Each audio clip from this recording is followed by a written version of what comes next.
Good evening and welcome to the Good Faith Podcast, where we maneuver around debauchery, degeneracy, attempting to find harmony with our fellow man. I'm your host, Ninja Bullock. We understood you could have been a million other places, and that time's the most precious commodity any of us have. So from the bottom of our hearts, we'd like to share our gratitude with you all and wish you happy holidays. Viewer and listener discretion is advised. Due to the sensitive nature of some of our topics, we hope you will shield youngins from some of the vulgarity that may be spewed here. It must be noted that the views expressed by the panel are not necessarily the views of the Good Faith Podcast. We're not liable for any results incurred by the utilization of our advice, nor are we a fiduciary and assume no culpability of investment performance as a result of following our financial advice. Our simple aim is to entertain and inform. Anybody living in the greater Philadelphia area interested in making an appearance on our show can reach me in a DM on Facebook or Instagram at Christopher Bulick. See our Patreon link in the description if you'd like to make a campaign contribution to facilitate our meteoric rise. As a candidate of the people, I solemnly swear I won't misappropriate the funds. I won't spend them at Myrtle Beach golf courses. I won't gas up a corporate jet to fly to Tulum. I won't fund arms dealers in the Middle East with Stinger missiles and Harrier jets. I won't buy stupid shit. There it is! It's beautiful! Take your hat off, boy, that's a dollar bill! I opened a savings account in your name. That way, 500 years later, it'll be worth billions. Billions! Oh, I like money. In all seriousness, times are tough, and any proceeds we receive will be going towards avoiding eviction, keeping the lights on, medicating Clark with all of his health concerns, and feeding our gracious guests. Once again, if you feel that you've been given value by us, it takes a little extra effort to like and subscribe. This is your notification that the Good Faith Podcast is now available on not only YouTube, but Apple Podcasts, Spotify, Patreon, Amazon Music, Samsung Podcasts, Listen Notes, iHeartRadio, Pandora, and RSS.com. We'll keep pushing out these episodes so long as our following stays growing. And like this list just keeps on growing. This is the list of all the places where we got listeners. Here's a special shout out to our faraway friends in Christchurch, Zambia, Finland, San Diego, San Jose, San Francisco, Portland, Cheyenne, Nebraska, Salt Lake City, Chattanooga, Birmingham, Atlanta, Lexington, Kansas City, St. Paul, St. Louis, Nashville, Minneapolis, Milwaukee, South Bend, Richmond, D.C., Vancouver, Montreal, Toronto, Ottawa, Calgary, Harrisburg, Albany, and New York City. Isn't St. Paul and Minneapolis like the same? It's probably the same person listening just on different sides of the river or whatever. You guys fill my heart with joy every time I see y'all pop up on the map. If you would be so kind, chat while we're live and let us know where you're living, and we'll try and target your demographic with content specific to you. The path to notoriety will be for our listeners to spread the good word of the pod. If you have somebody in mind who would agree with our content, may be informed, or even if you want to ridicule us, send a link to your friends and family. All publicity is good publicity. Our objective is to have balance between the red and the blue. So if you have somebody in mind who enjoys listening to pods, please spread our channel. If you're interested in joining our movement, we represent hashtag Iriobiamo. And what does that stand for? I respect your opinion only because it aligns with my own. It's okay to show love and tolerance to anybody with an aligned opinion. Feel free to disrespect anybody whose opinion doesn't mirror yours and to treat them with bratty toxicity. After all, respect is only earned by someone with an identical belief system as your own. Hashtag Iriobiamo. And like I've said before, this pod's going to be the audio equivalent of celery stalks and carrot sticks, not biscuits and fried chicken smothered in gravy. We should always prioritize the nutritional value of our prescriptions over the comfort they provide. with that being said, I like comfort food. yeah, with Just that kidding. being said, I think we need to begin pivoting because Mhm. like people are not Because we're not getting views. no like the views are not the problem. The people in People are the problem. the people in the audience are not hoes.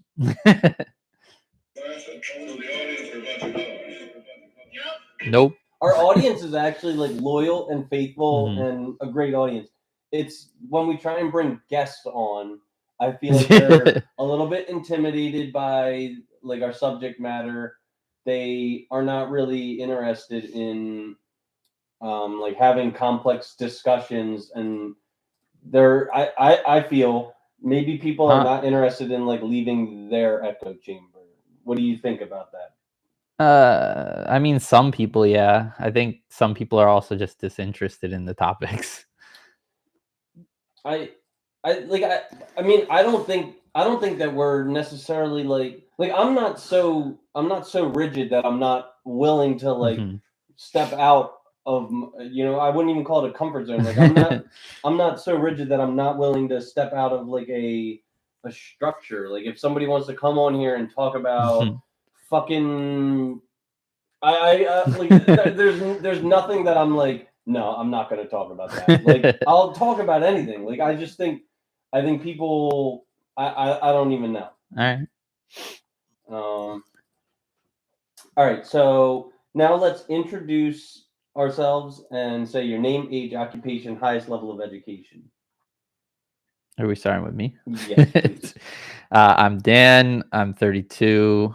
I'm an account service rep at a credit union, and my highest level of education is a bachelor's degree in business.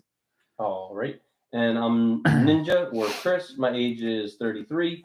Occupation is I'm a life skills coach. I'll skip all that bullshit about all of my different occupations.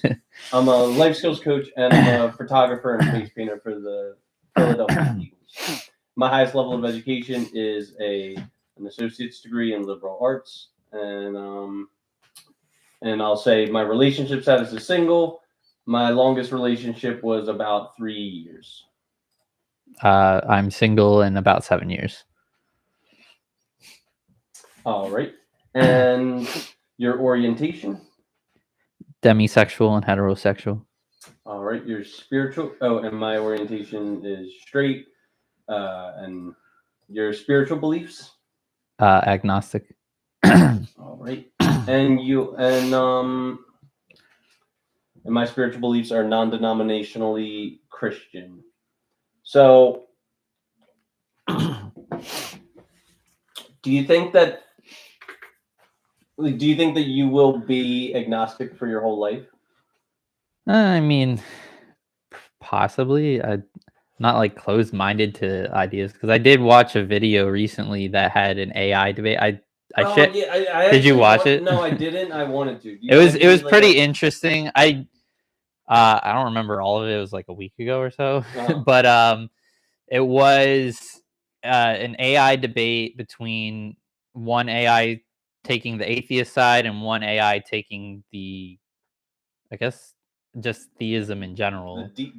Deity. It seemed more Christian AI than any other theism, but I mean, you gotta like program it with some type. And then it's judged by, I think it was 12 other AI bots, which included like Google's AI, Opus, Chat GPT was in there, Nvidia had one in there, and like a bunch of other ones, and they actually were grading the theism one higher than the atheist one, but it wasn't like by a large margin. There were two parts to it as well. There was like the first debate, and they went over like various like topics on theism and like which one, like why they believe it and why they don't in these forms, and then in part two it was different topics as well, and like for the most part it was just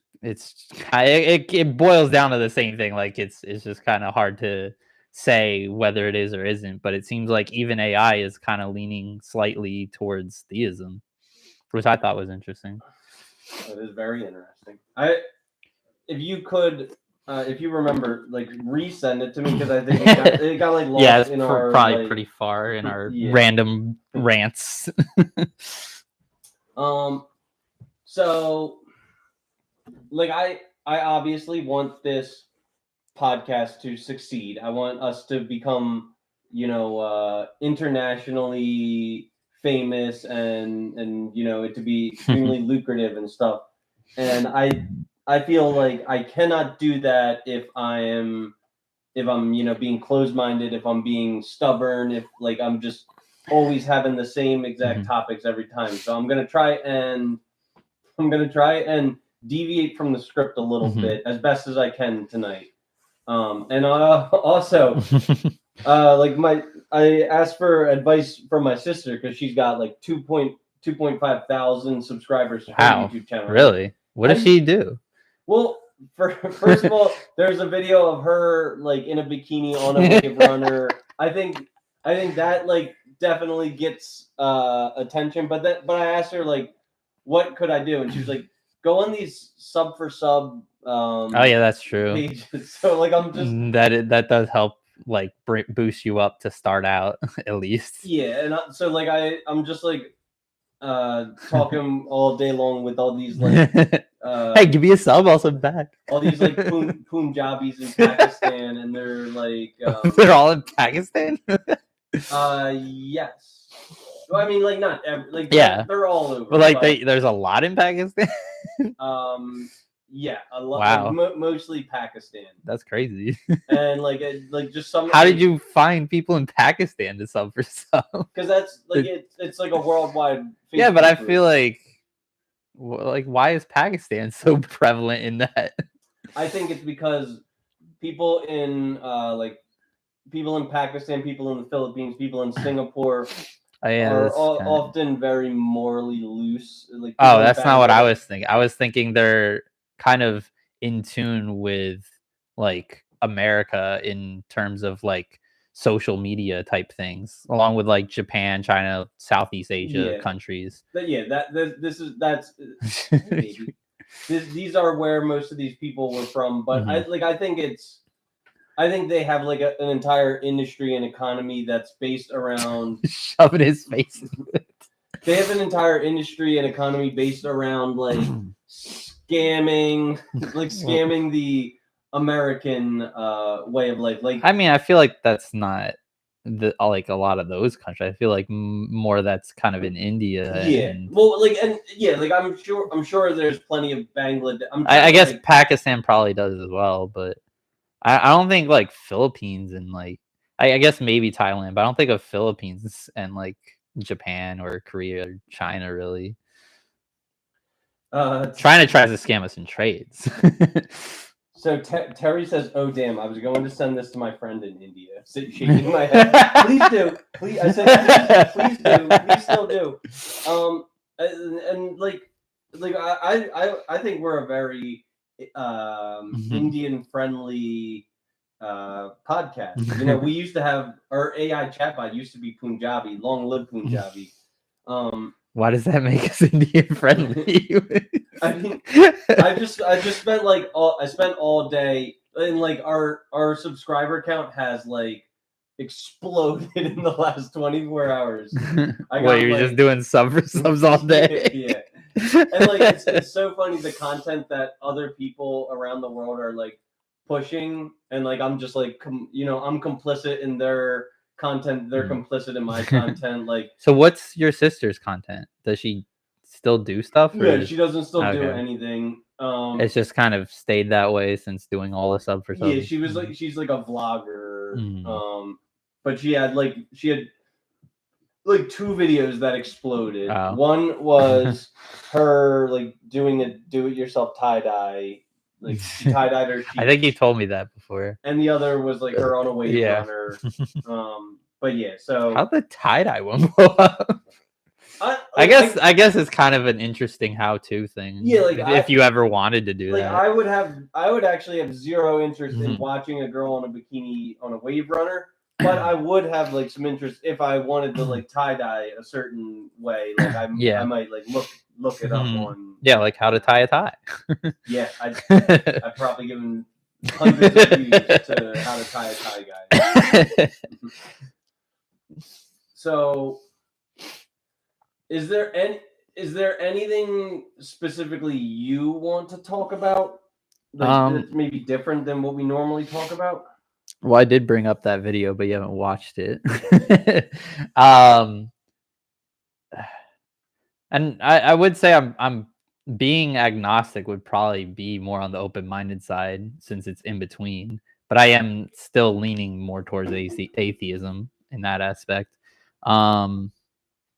I didn't really think of many other topics. I had like some other things I sent to you on Facebook, but I forgot what they were because they were like a while ago. What do you did anything from our Thanksgiving conversation about investment strategy? Did you like ruminate on any of that? What, like on Reddit?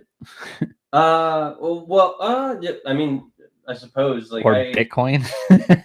I'm actually. Are you turning around to Bitcoin?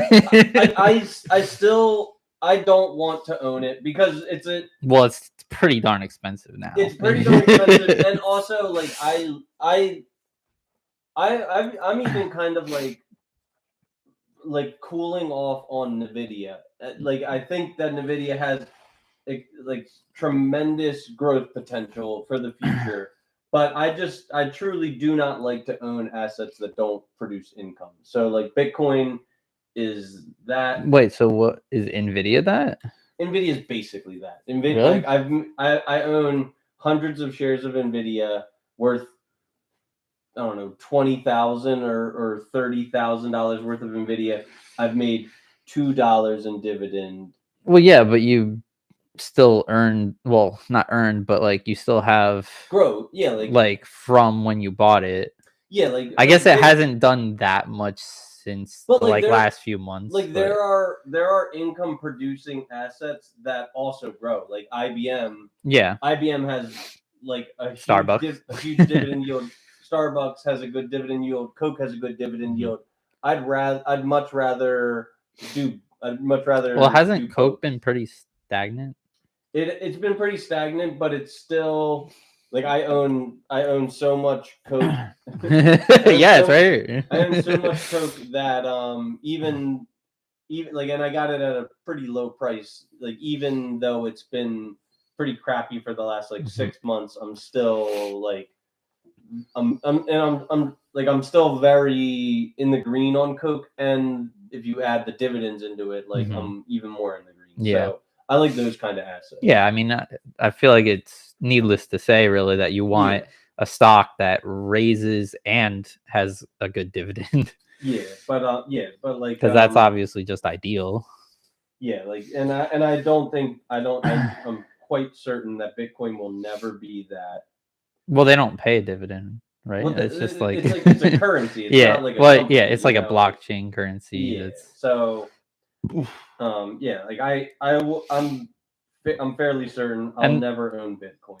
There are like certain stocks that are related to Bitcoin, but I don't think they even pay dividends. So, yeah, my dad has a couple of ETFs that I don't know.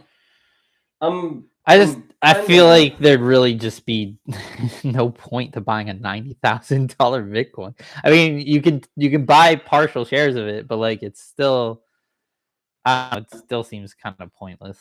Yeah, I kind of feel the same. And you never know when it'll dip like a huge amount again. Like, kind of feel the same way. The same exact way about like a Berkshire Hathaway share. Yeah, like a Berkshire Hathaway share is like $750,000. Even if you wanted to buy only 1/100th of a share, what's your goal? What are you gonna get out of it? All that's gonna happen is maybe you time it right, maybe you sell it for a profit, then you have to pay taxes on your profit. Like, unless you hold it for a year.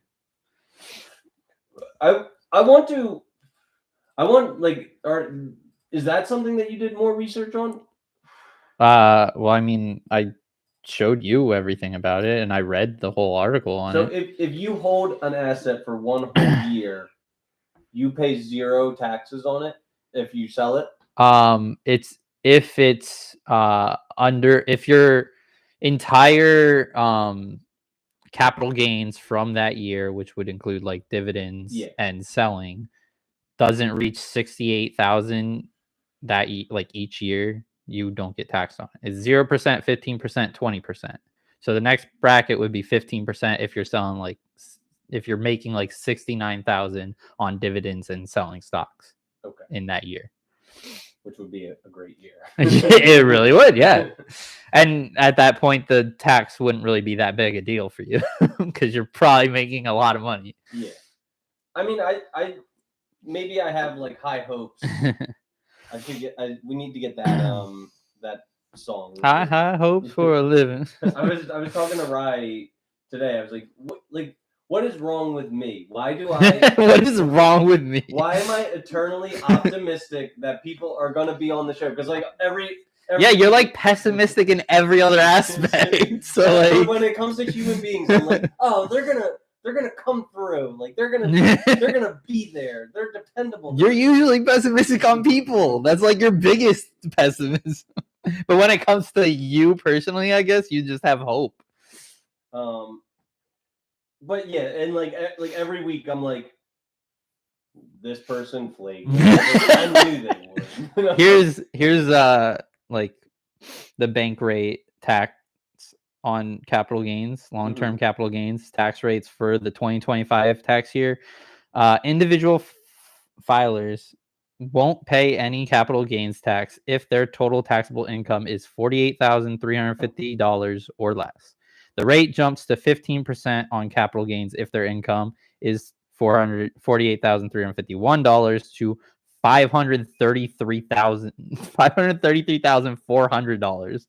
Above percent, it's 15. Above $533,400 is 20%. So if you're making that much money, the 20% is not a big deal to you. But I'm sure still those people are like probably trying to find a way. They probably offshore to like Bahamas and stuff anyway, so it doesn't even matter. But like that's like 100,000 out of your 500,000 is tax. You're still left with 400,000. Plus, that's only on capital gains. If you're doing all of that on capital gains, that's passive income. I'm sure you're like making a lot of money elsewhere. Yeah, I mean, I hope I have high hopes, and I don't think I'm gonna get there this year. I don't think I'm gonna get there in the next decade. But I don't see why I could not be making like $70,000 in pure dividends in like 30 or 35 years. You know, like I'll still be unless the world ends. Well, yeah, then. But you know, I don't think the world's gonna end. Do you? I thought you were along with Peter on that. No, I think the world's gonna. I guess longer, like 100 years or so. I think humanity's gonna devolve into like this, like fat slug race of like. We already have. Yeah. Like, but I don't think like an asteroid's coming. I don't think tidal waves coming. Did you hear about? There was a tsunami warning in California, but they canceled it. Yeah. It was just. But it was a 7.0 magnitude earthquake. That's huge. Yeah. It was in like North California. I forget what county it was, but it also hit like a little bit of Oregon. But the epicenter was like further down in California. But it didn't hit like any of the major. Actually, I don't know if it hit like Oakland, San Francisco, and Sacramento, but it wasn't close to LA, like San Diego, San Jose.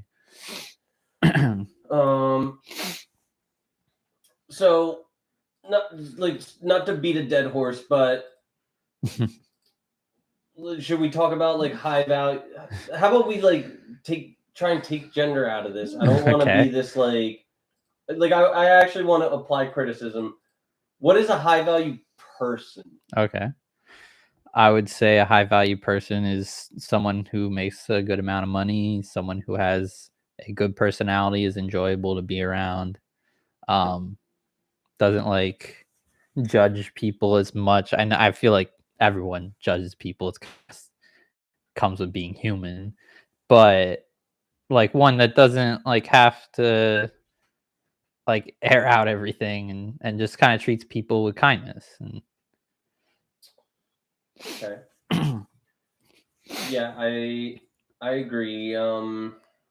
Definitely somebody who like provides value to the world is, I think is charitable. oh yeah, and attractive looks is always a plus for people usually. Yeah. Yeah, I think someone who's charitable, someone who gives back, somebody who is financially independent, somebody who is not afraid to roll up their sleeves and do, work. Somebody who is just, like a someone who's not always asking others for favors. yeah. And maybe that is like. Do you think that's my problem? Well, I mean, I guess I wasn't trying to direct it at you, but it's not an like attractive quality when someone's like begging you for something all the time. Yeah, I agree. What do you think is my biggest what do you think is my biggest defect with regards to this podcast? Like with what, getting guests or with getting views? Just getting in general, what is my what's my problem? Well, I think the having pretty much the same topics all the time kind of brings it to monotony. So that could like, because if we're just having 12 episodes of the same thing over and over, people are going to lose interest. Yeah. But I'd say the biggest issue would be being able to like reach out to people that you don't know yet and like bringing them on. Like it's hard to really like we're still in the beginning stages, so that's like going to be hard to do regardless. Once if you get to be big, then it just would be a lot easier to find people that want to be on the show. But like we're not well known. People aren't gonna like really care to come on. That's why you'll see a lot of people just flaking because they don't feel like that it's really a commitment that they need to do. They can like say it and be like, I don't really care. It's not like I don't really know Chris that well, so what do I care? Yeah, I mean, I would. I don't want to be petty, but I'm gonna be. If and like I 1117 said, interview people, come up with topics, talk about current events. Yeah, current events is true. Because if we're using current events, then it's something new usually every day. I don't really watch the news, so I wouldn't know current events. But I think the news is poisonous. So it also is. Yeah, it's usually just like bad things that are happening because no one really cares to hear about good stuff. They're more interested in the bad stuff. The way that I get my news is from like social other media people and podcasts. And I'll read some books every now and again. It's like Oh yeah, that's one thing I was gonna bring up. I sent you a video today. It was about the most disliked qualities by women and the most liked qualities by women. Okay, I don't think I even saw it. Yeah, it was like an hour or two ago. So okay. But sorry, continue. What were some of? Do you remember? Yeah, the top one. It was weird the way they worded it. They called the most disliked one was the manosphere.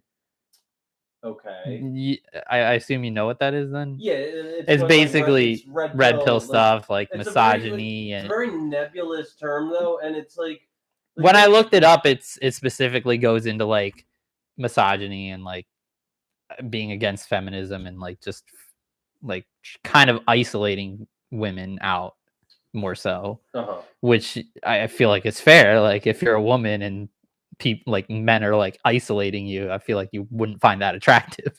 Yeah, I understand that. Other ones were like these were supposed to be the top 10 disliked hobbies and top 5 most liked hobbies. Some of them aren't really hobbies. Like, well, the other ones were like gambling, which was like second, I think, maybe. Yeah, I think it was second most disliked. Funko Pop was fifth.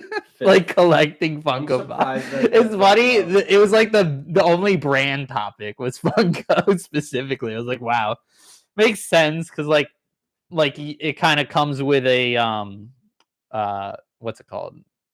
A stigma of like what their other interests lie and being like kind of See, I feel like I feel like with gambling, they must be discussing gambling losers, because if a man was making like millions every it's year, funny you say gambling, that because in the video the guy, like this guy was just kind of like a comedian for it and was just like going off the list, and he when he brought up gambling, when he looked at the list originally, like he showed the video of him and his wife and he's like, so how do you feel about I see gambling's at number 2 on it, how do you feel about it? He's like, well, yeah, if you how do you feel about gambling? I was like, well, if he's winning, it's fine.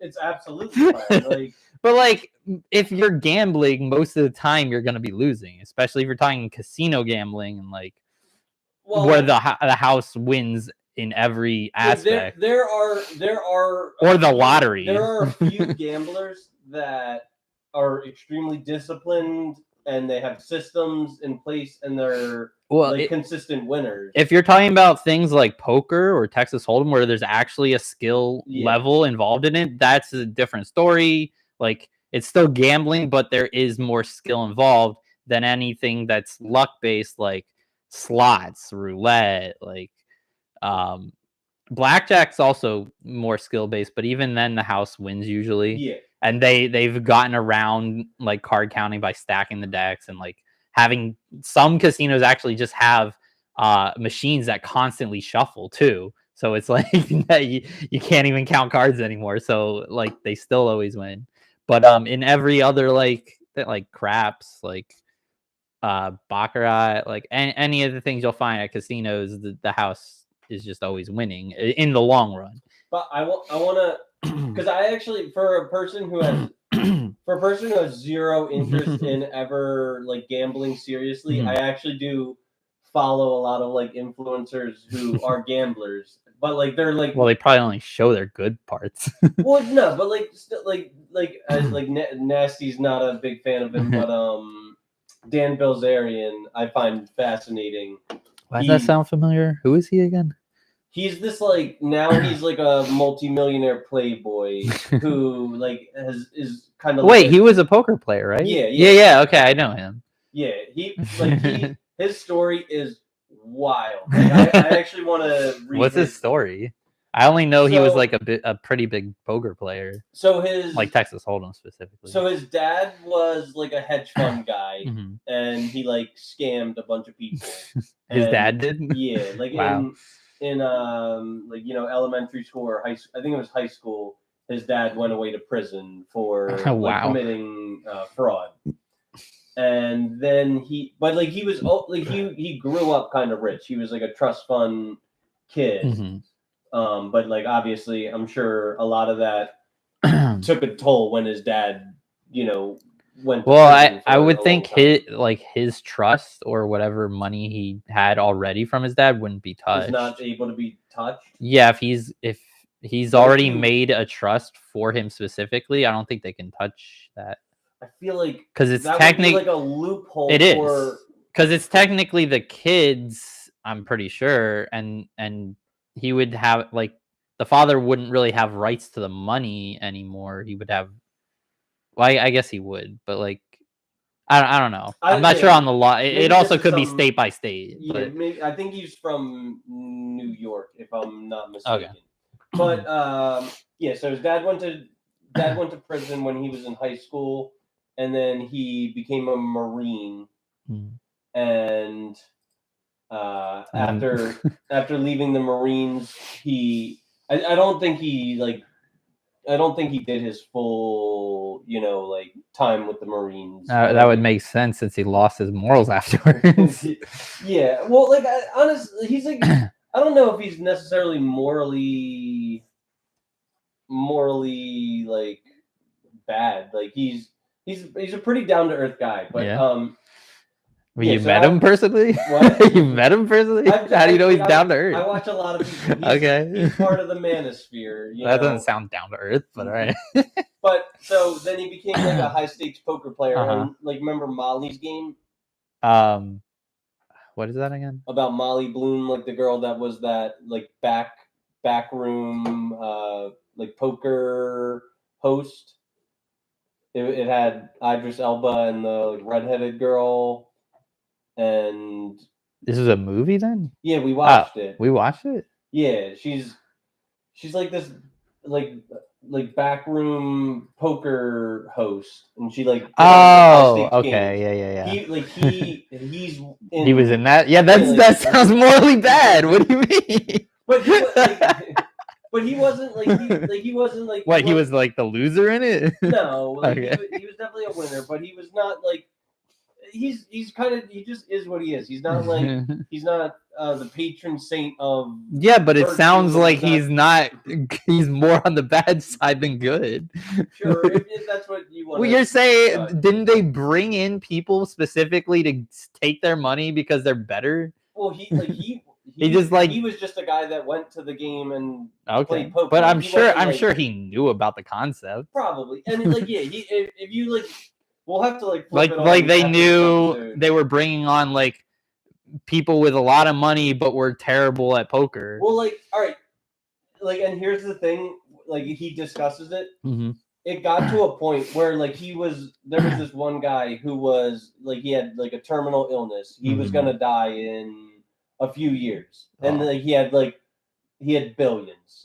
You know, like he had more money than, and he didn't have any family. He had no heirs. Like he was determined to like fuck off with his money. You know what I mean? Yeah. So, and at that poker game, there was like girls that were willing to do anything, and like so he enjoyed the lifestyle about it more than he actually cared about winning or losing money. You know what I mean? But like Dan Bilzerian was just like this up and coming poker player, so like he was taking it seriously, and he was like making the money. But he also like made some friends, and like he made friends with that dude, and that dude like. This is like kind of messed up for like animal rights activists, but oh boy, that dude bought him like a mud shark or whatever, like it's a mud shark, some super like rare shark. Oh, okay. And don't tell me he kills it. He kills it because he's an idiot. Like he's like, yo, I got this super rare fish. God. Like, no, check out this fish. Like, kill me. But he put it in. He put it in fresh water and it's the salt water. He put it in his swimming pool. And, with chlorine? And fucking Dan's like, dude, this fish is like it's not looking good. Like, what are you doing? It's a shark. Like it needs salt water. He's like, I know, I've been putting salt in this.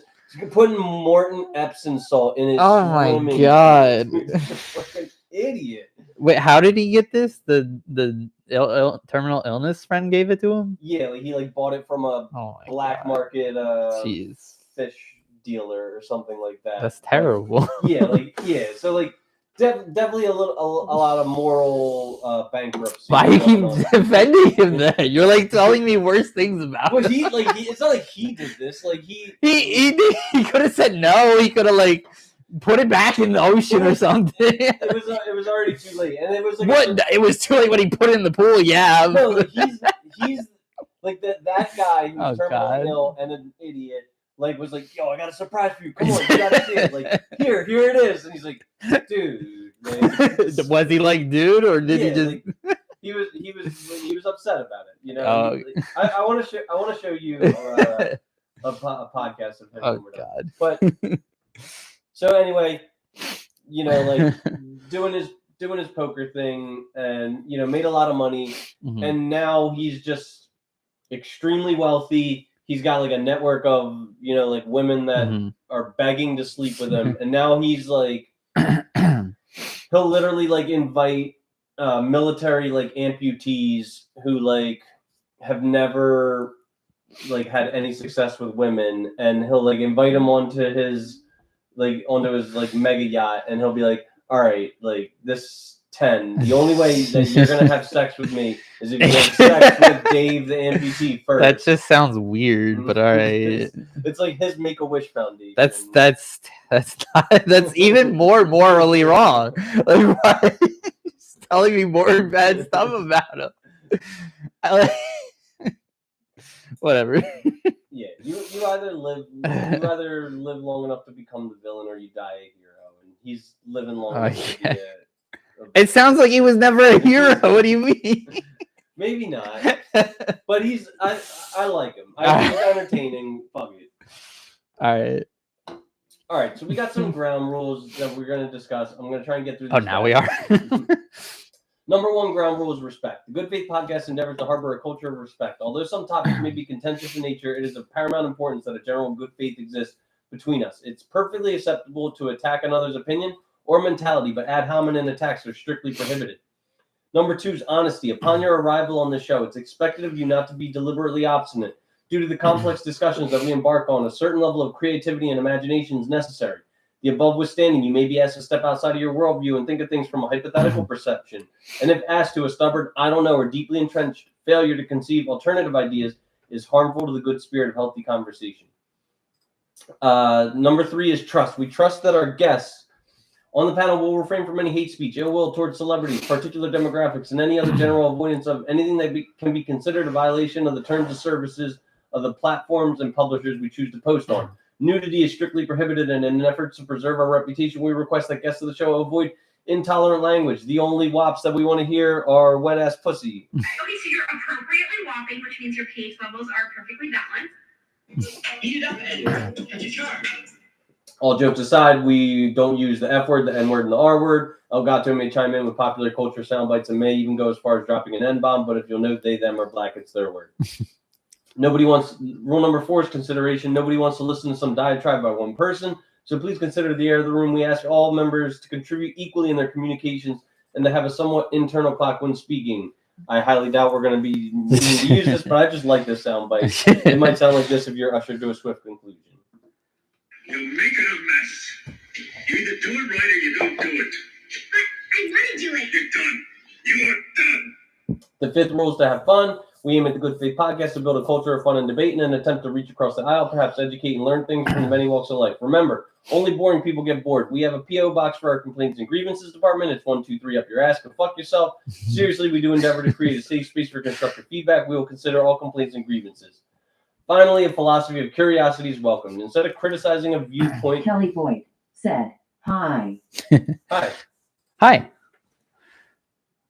Did you change it to Kelly Boyd? Has it always been Kelly Boyd, Mom? No, I don't. I'm pretty sure it was Bulick before. Did you change your maiden name? Did you change back to your maiden name? At least on YouTube. All right, Mom, I'm going to implore you, come up with an alternative account and name it whatever you want. Name it something fun. Maybe this is her alternative. That'd be awesome, but I doubt it. Name it something like, my favorite genre of video is like, you know, the Peloton instructors. Yeah. So like, there's this montage of all the funniest made up names that people are saying to the Peloton instructors. So they'll be like, I'm Hugh Janus, and it's my birthday, and they'll be like, "Happy birthday, Hugh Janus!" and like Hugh. Yeah, I know they do that to Peloton instructors. But wait, like, are they like streaming it or something? Yeah, like the Peloton instructors are streaming it live, and they're like, "Happy birthday, Hugh Oh my Janus!" god, And I didn't like, know Peloton. I'm on to you, Hugh. I didn't know there were Peloton instructors streaming. Yeah, That's so funny. So, Mom, I'm gonna implore you to come up with an alternative account. It'll be helpful for us, and you'll be able to discuss under like a guise of anonymity, which will allow you to speak more freely. You don't have to worry about your government name being leaked, you know, and stuff like that. Number 6 is integrity. Mean what you say what you mean. If you stand for nothing, you'll fall for anything. Prattle isn't helpful towards providing a prescription for helping folks. A lot of conversational topics are phrased in a binary Kelly Boyd form. said, okay. You mean it? I really appreciate it.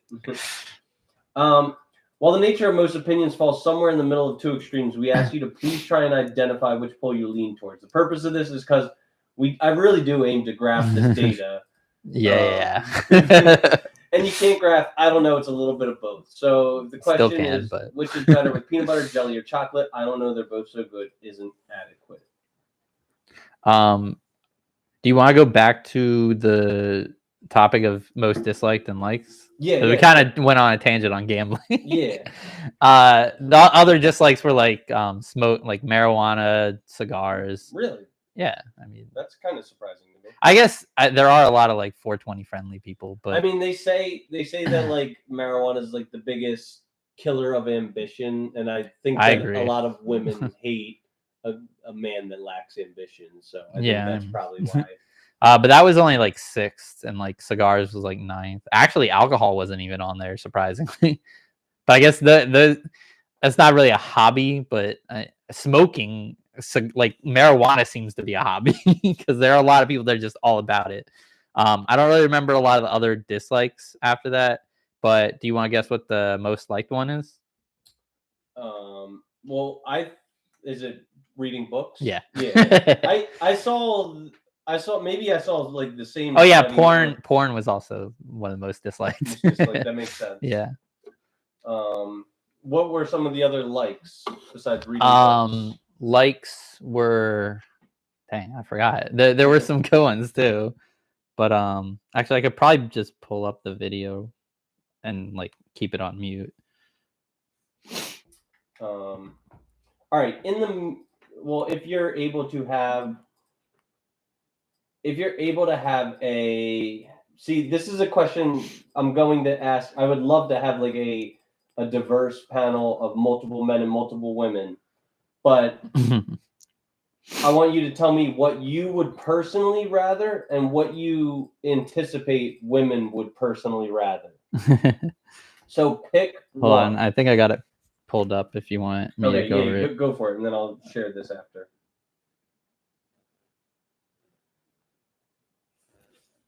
It kind of goes back and forth through it. Let's see.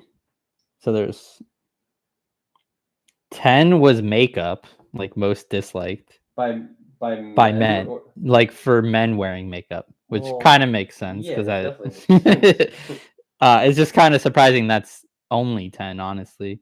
9 is crypto.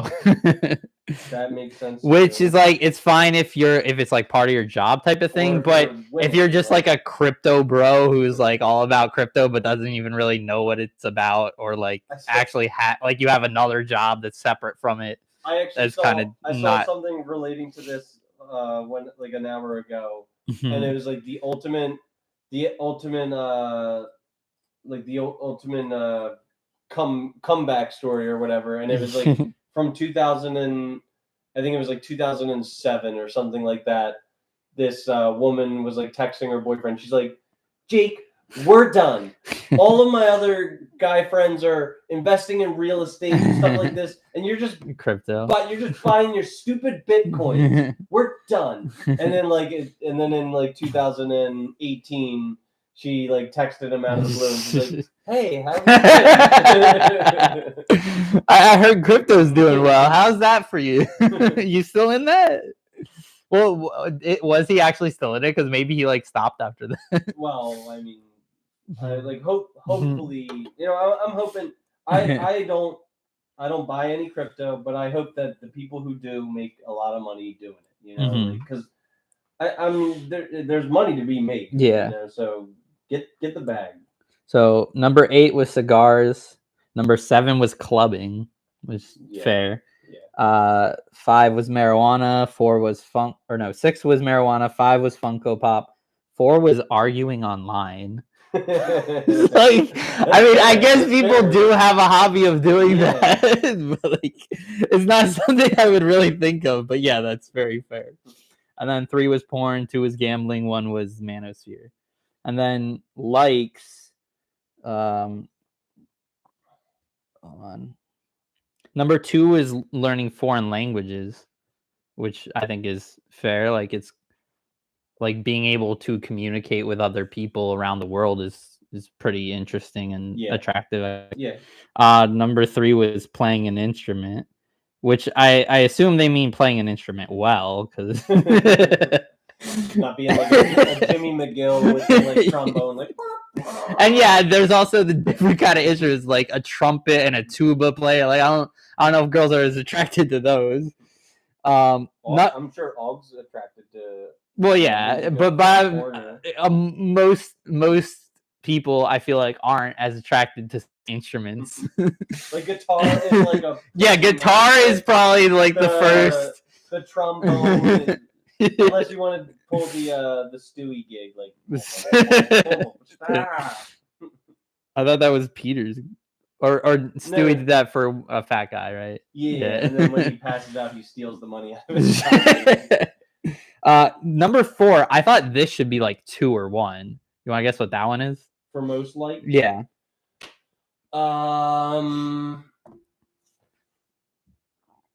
Is it some type of athletic? No. None of these are athletic, actually.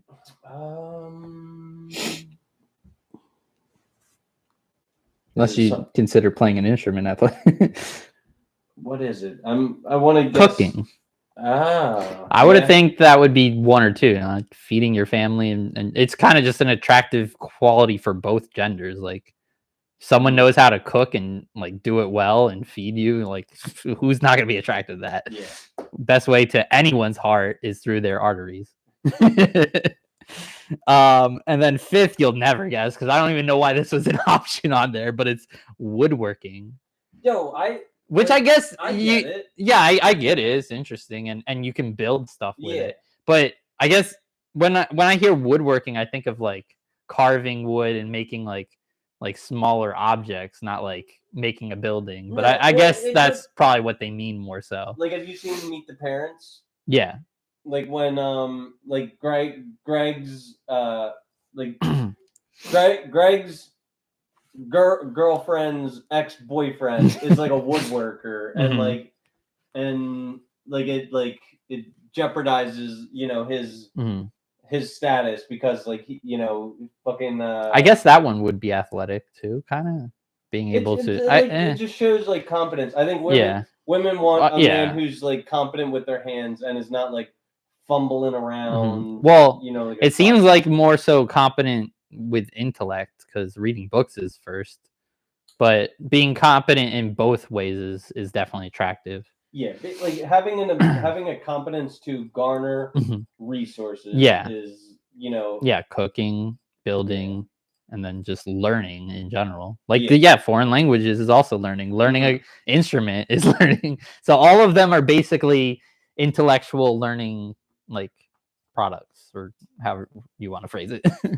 All right, so so I want you to tell me which one you would pick and which one you anticipate for what. Oh, right. A 21-year-old virgin with a minimum wage job, or a 41-year-old lawyer who's extremely successful and has bedded 100 previous partners.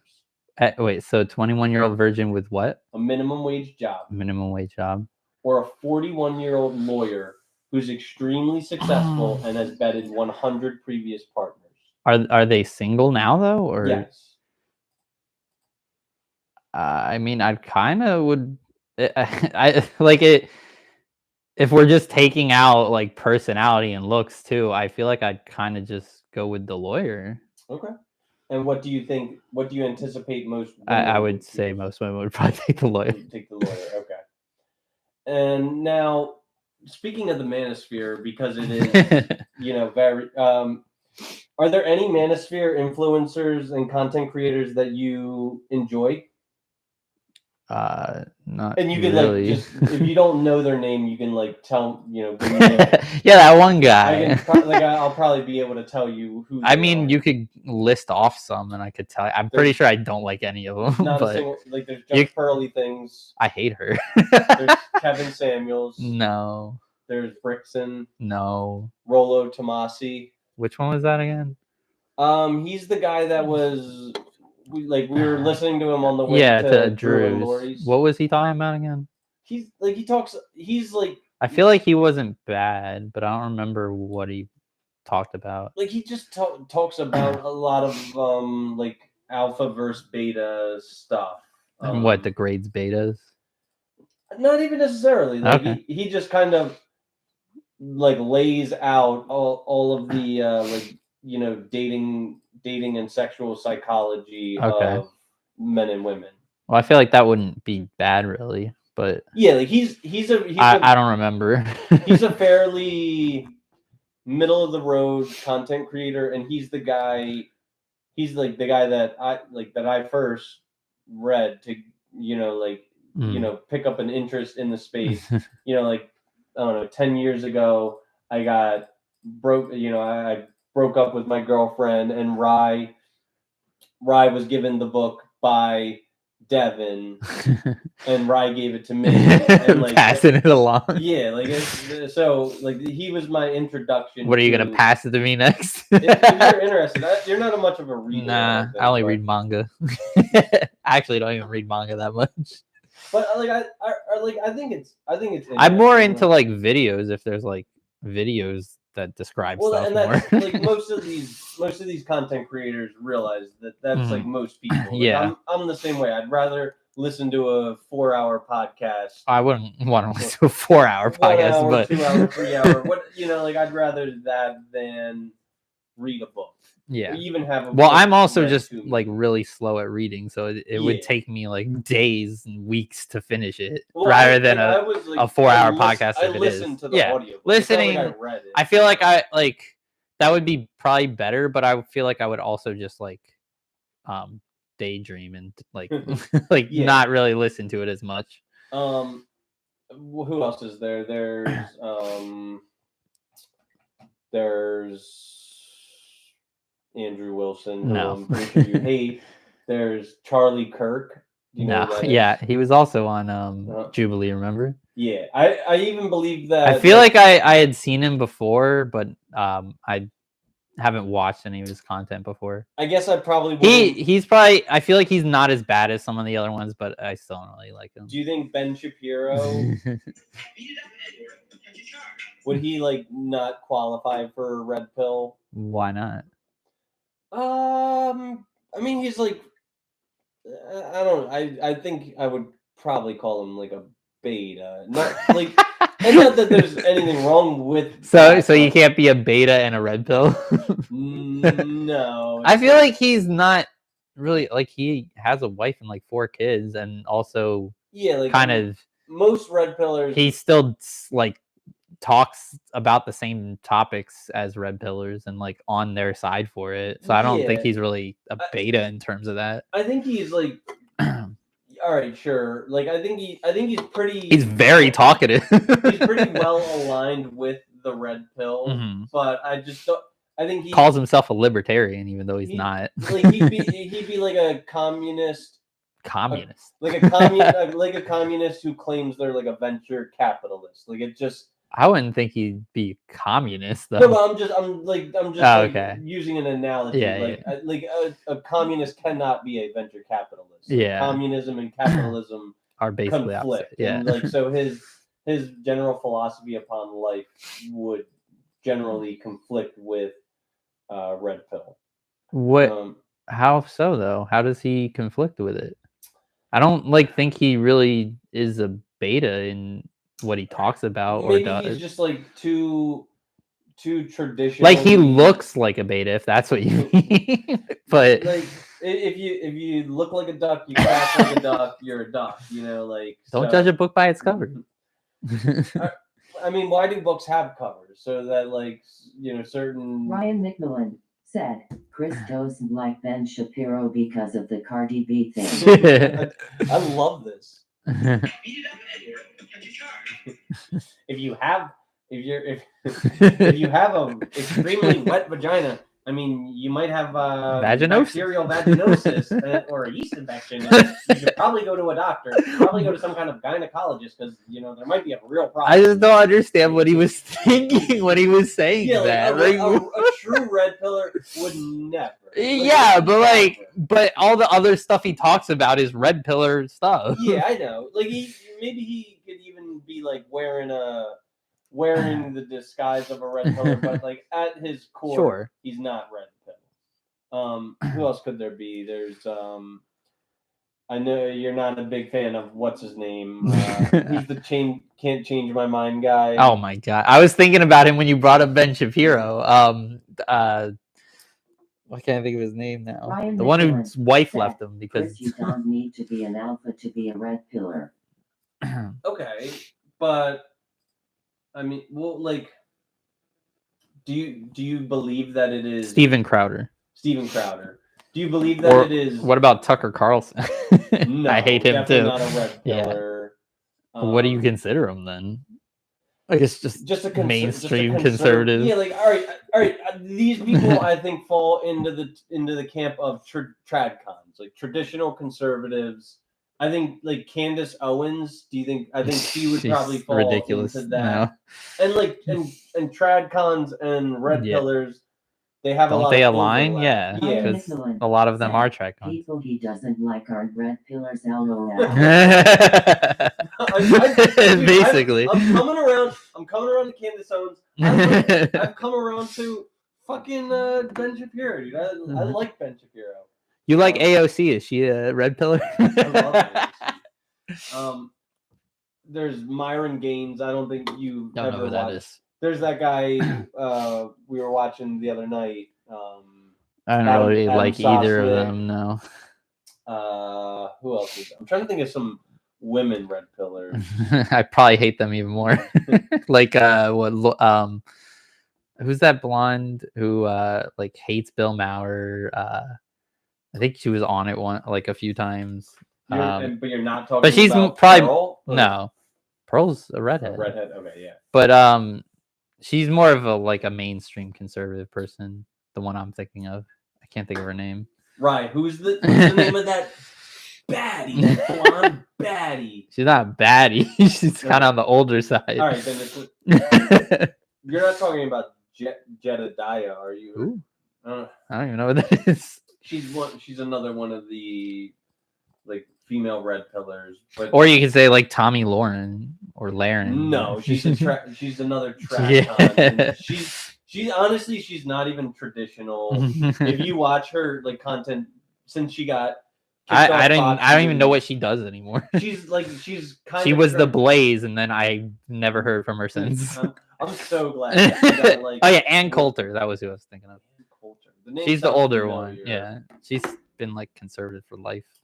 Who else is there? There's trying to think of people who have been on the Whatever podcast. There's Michael Sartain, who I love. I don't think I've shown you. I don't know much of him, but he seems fine from what I don't really remember, but I don't think he's done anything bad that I know. I think I think the red pillars that stick in the science and stick in the data and stick in and speak less on opinions. I think they're harder to hate. So like Rollo and Michael Sartain are those kind of guys. Well, doesn't Brixton bring up that a lot? Yeah, I think it's hard to dislike Brixton. I think it's easy to dislike Brixton. Why? What do you dislike about Brixton? He is very condescending, and then he takes a movement and makes it his own, calling it BLM, and literally just to be funny, but it's not funny. I mean, I guess to you it is, but labioplasty, it's the tragedy of our time. And it's definitely something he does not care about. He does care about it. No, he doesn't. He does all right. He does not like women that are butchering themselves. Sure, and I don't either. You know, that's what he's getting. But I don't think he cares. To this degree to where I don't think anyone cares to the degree where they're going to make a movement of it. If he wanted to make a movement of it, why call it BLM instead of literally anything else? It's a joke. That's why he's not serious about it. How you can't be serious by making a joke out of it. but I mean at its core you do align with the BLM movement. Okay. Maybe you don't like its tactics and that's like the original BLM too. I align with the exactly actual same BLM, same thing, but their tactics weren't great. Yeah, so like I mean, sometimes you gotta just like you gotta just take what applies to you, what you identify But with. does and his leave the movement rest even aside. do anything? Does he actually help people with that? Like, is he? I'm not sure. I feel like he doesn't. Well, how do you think we on our show? Because I would like to impress upon women that all natural is preferable. How All can natural, like in terms of surgery or in terms of in everything, terms like of, makeup. not getting surgery, But like, are you fine with makeup? yeah, like as long as it's not like Clown makeup. yeah, as long as it's Yeah, not yeah. overdone, sure. Like use some makeup, I don't care. But like, yeah, like there's a huge difference between putting on a face of makeup and going Getting under the yeah. knife. Like it's a huge difference. Mhm.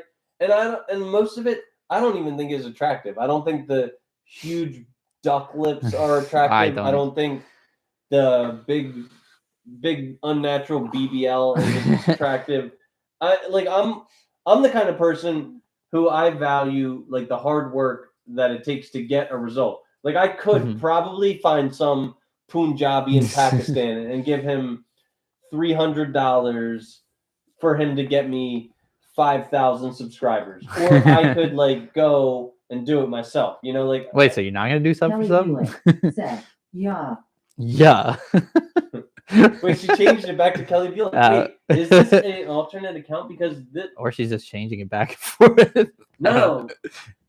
So she's got Kelly Boyd and Kelly Bulick, and they have Different two pictures? different pictures. Yeah. Ah, So she alright. created. Thank you, Mom, for creating an alternative account. But Ryan yeah, hasn't done that, or has he? Ryan, you should do it too. Make Hugh Janus. Oh, So like God. J. Why don't you just do Seymour Butts? Like, just do all the classics. That's such a Simpsons reference. Well, yeah. I think it was a big thing before The Simpsons, but Bart made it even bigger. I love Icy Wiener. What's Icy though? Like, what name is that? Well, because he was cryogenically frozen. Oh, this was Futurama. Futurama, yeah, it's the first episode. Oh yeah. And then there's like the episode where Bender gets like shoved in the. I have like a tattoo about this. A tattoo? Yeah, on my ass. I have a. You have a tattoo on your butt? Yeah. I didn't even know you had a tattoo. That's why I got it there, because no one knows. Well, now they do, but like. Yeah, Fry's like, it'll be a cold day in hell when you get out of there. He's like, hey, I'm supposed to be the one saying cool things. And then he gets like shoved into the cryo chamber and is frozen. So wait, what is your tattoo then? It's him being frozen? Kate said, hey, Kate. Chris, you just popped up on Devin's TikTok as a YouTube short. Really? Like almost like an ad. Let's go! We're gonna take the fuck over, and we're not paying no Punjabi to get us 1,000 subscribers. We're just gonna roll our sleeves up and get them the good old fashioned way by sub for subbing. by watching their videos. I swear to God. Said, we just got so excited.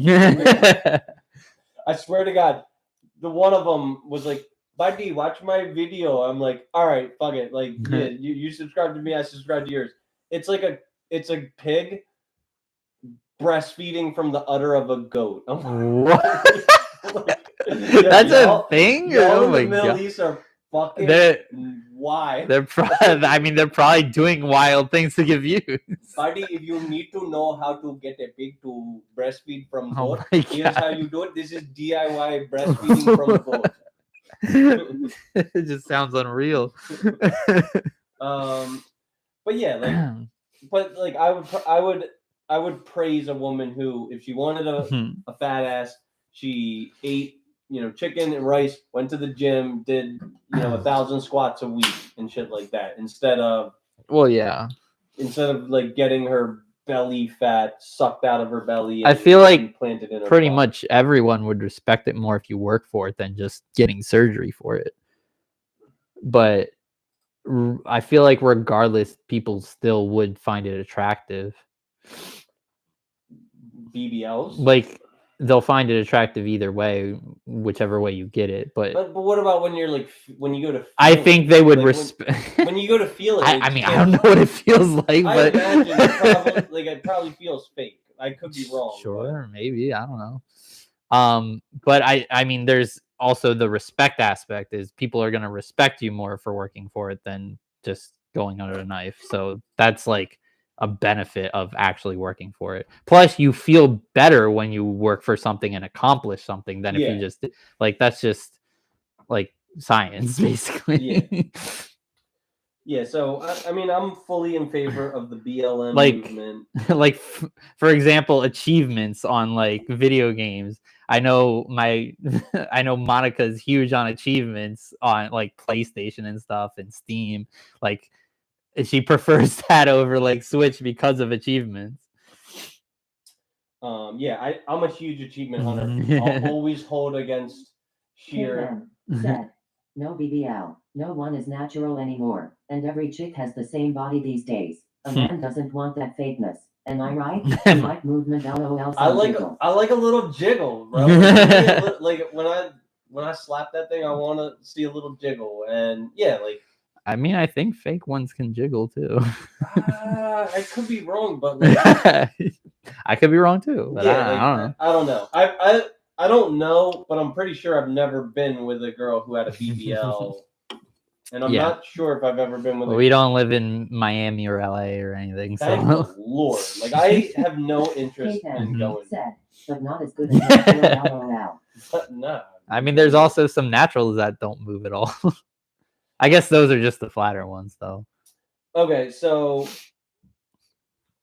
here's a topic.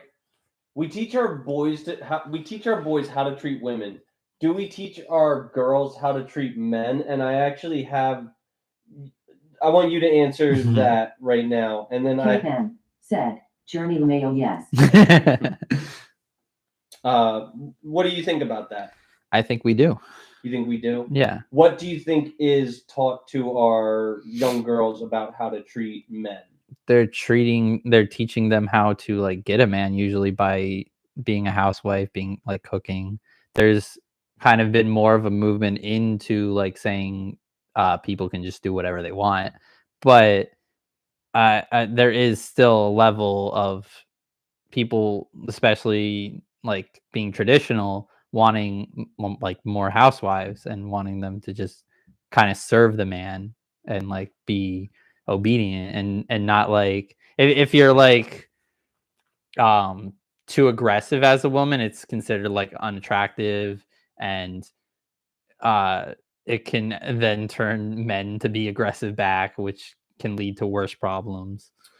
Mom, if you're watching and are able to chat, can you tell me if you deleted the post? Because my mom posted like, here are 10 ways to attract a man, and I fundamentally like. Kelly Boyd said, yes, you deleted it. But like number one on this was, here's the number one way to attract a man: be independent. Like, what do you think about that? Be independent. Well, I think that's attractive, but I don't know if that would be the number one way. No, because you negatively commented. What did you say? Said, I agree with that 100%.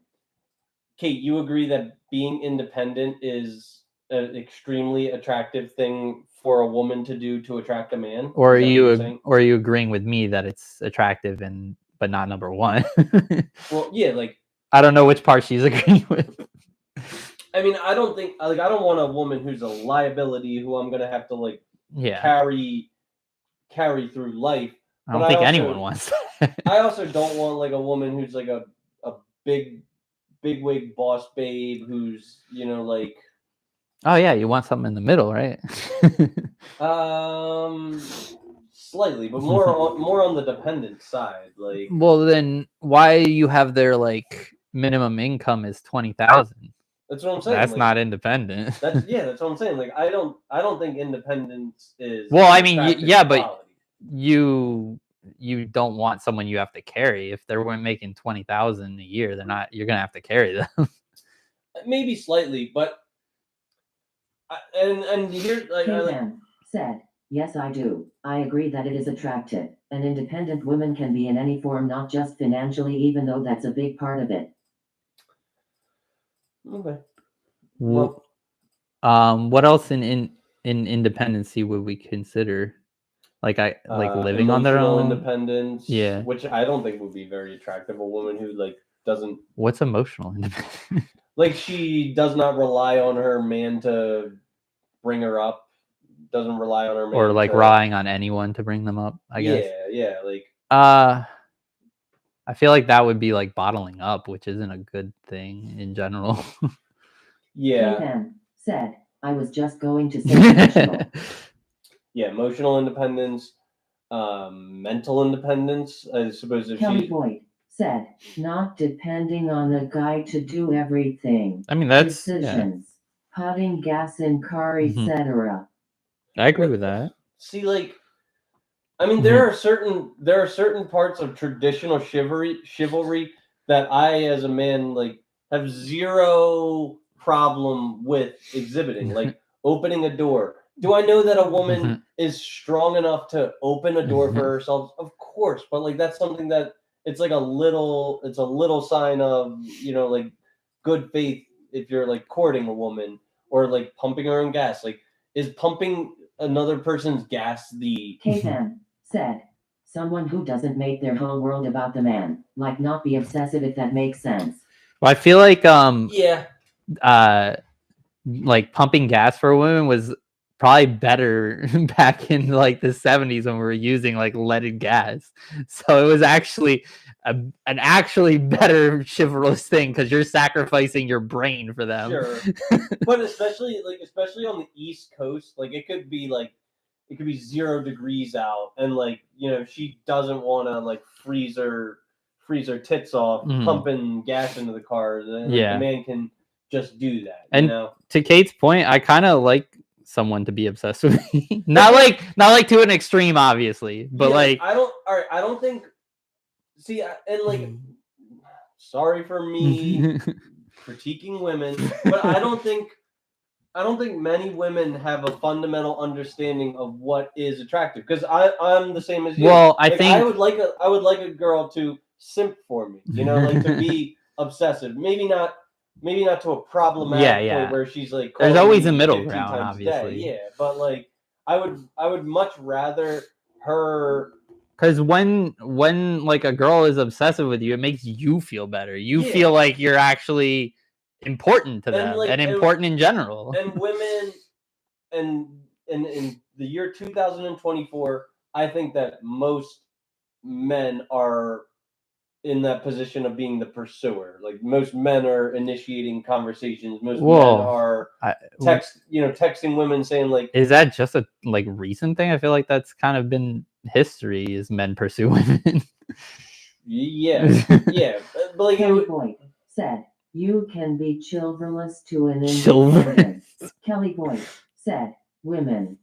You can be. Caveman said, no, it's okay to be obsessive but not be controlling, and everything has to be just you two. You still have your space and independence. Of course. And like we say in rule number 6, the nature of most opinions falls somewhere in between. Is this going to come in? Respectful and honest, yeah. Kelly Boyd said, respectful and honest. All right. We want to talk about honesty, right? And it is my fundamental opinion that men fall in love with what they see, so women wear makeup. Women fall in love with what they hear, so they buy into the lies of men. I mean, I'm pretty sure that's not so much an opinion, because that's actually science driven. Yeah, so there's a societal and biological and evolutionary incentive for men to be dishonest. And I really believe that I wouldn't, before you say anything, I wouldn't like excuse that though. I wouldn't say men should be dishonest just because that works. I mean, obviously, if you have the means. Boyd said, I wouldn't buy into lies of the man. Never. All right. If a man has the means to purchase a Lamborghini over. Kelly Boyd said, Greg is a zero liar. Well, that's a lie. There's no such thing as a human being who is a zero liar. Unless they're mute. Facts. Like, the only way that a person is able to not tell a lie is if they're mute. They're not able, and they can't sign it too. Kelly maybe. Boyd said, wrong. Well, maybe you have just bought in to the most insidious of all the lies and believing that he's incapable of lying. I'm sure there's some lie that he's told you. It's not a big deal. There's little white lies that, like the biggest one that like everyone knows is, does this dress make me look fat? Sure, yeah. Like no guy is ever gonna say, yeah, it makes you look fat. Yeah, actually, sweetheart, yeah, you look fat in that like dress. Like, and it's a good thing to not do that, because for obvious reason, you're gonna get slapped in the face or something. It's just a stupid. It's gonna cause a fight. It's just a stupid thing to say. Yeah. And then, like, the reason women usually ask this is because they want a compliment. They want to feel good about themselves. Like, there's nothing wrong with fishing for a compliment either. I kind of get annoyed by it, to be honest. But to be fair, like words of affirmation is a love language for a reason, and people like to hear that they look good, men and women. Kate N said, Doug phrases it like, will show me both and I'll tell you which one I like better, which also known as means the one looks better slimmer than the other male. That's kind of better, yeah. Devin's an alpha. He's a red pillar. He's a high value man. He's smart. They're like, instead of fishing for a compliment, and he'll say, here, like, let me tell you the truth. Let me. But also, I don't think that's like even saying with that one makes you look slimmer. I think it's just also it can look better in just terms of being a better looking dress. Yeah, like I mean, slimmer is not necessarily always the best. Sometimes a lot of people like thick. Yeah, I did. yeah. But yeah, so that's just on the topic of independence. I can't remember. I wish she didn't delete this post. What the other list of 10 was? Yeah, if I deleted every piece of content that didn't get 100% unanimous agreement with it, like, I'd have no content. Like, it's social media, Mom. Like, I'm not the czar of Universal. Like, I'm just some fucking guy. Joe Schmo. I'm just some fucking Joe Schmo. So, like, you don't. Well, I mean, you are her son, so it's not just some Joe Schmo, but she probably values your opinion more than a random Joe Schmo. Do you value my opinion? Like, if you value my opinion, you wouldn't like be firmly entrenched in defending it. You're talking to me or her? Her. Like, yeah, because I don't value your opinion. I only respect opinions that align with my own. Yeah. Well, as do most people. As you should. And I kind of think that she is sort of in this regard. Like, and I want to. Well, she is valuing it because it doesn't align with her own, though. But I don't think she's valuing it. I think she's like. Well, if she's deleting it, I feel like she is valuing it. So, Mom, if you're listening, has your opinion changed in any way?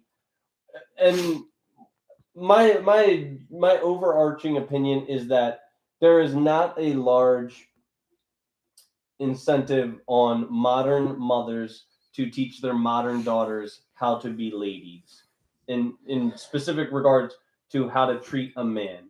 Maybe I'm wrong. Obviously, I've never been raised to be a wife, so I can't speak on this. I've only been raised to be a husband. You know what I mean? So I can't exactly. Well, what's the incentive to raise a son to treat women? On how to treat women? Yeah, I feel like it'd just be the same, right? It would just be to kind of be able to get a wife to have grandchildren. Yes, and then I feel like the same would be for women to get a husband and have grandchildren. I think that societally there's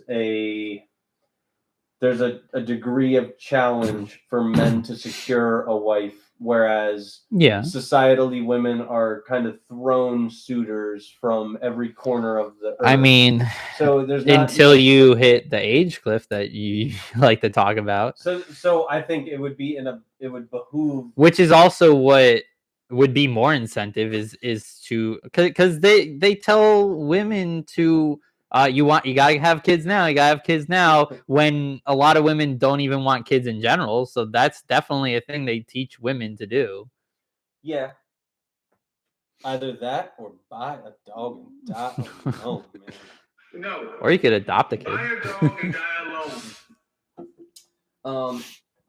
Yeah, but all right, like I do think it would behoove modern mothers to say, girl, you better you better get married, you better have a kid before you turn before you turn 35, when 90% of your eggs are. I think parents do that. You think so? Yes, because I know people who have parents. Payman said, they told me if I have another baby at my age, which is 35, I am considered geriatric. I think that's it's such a.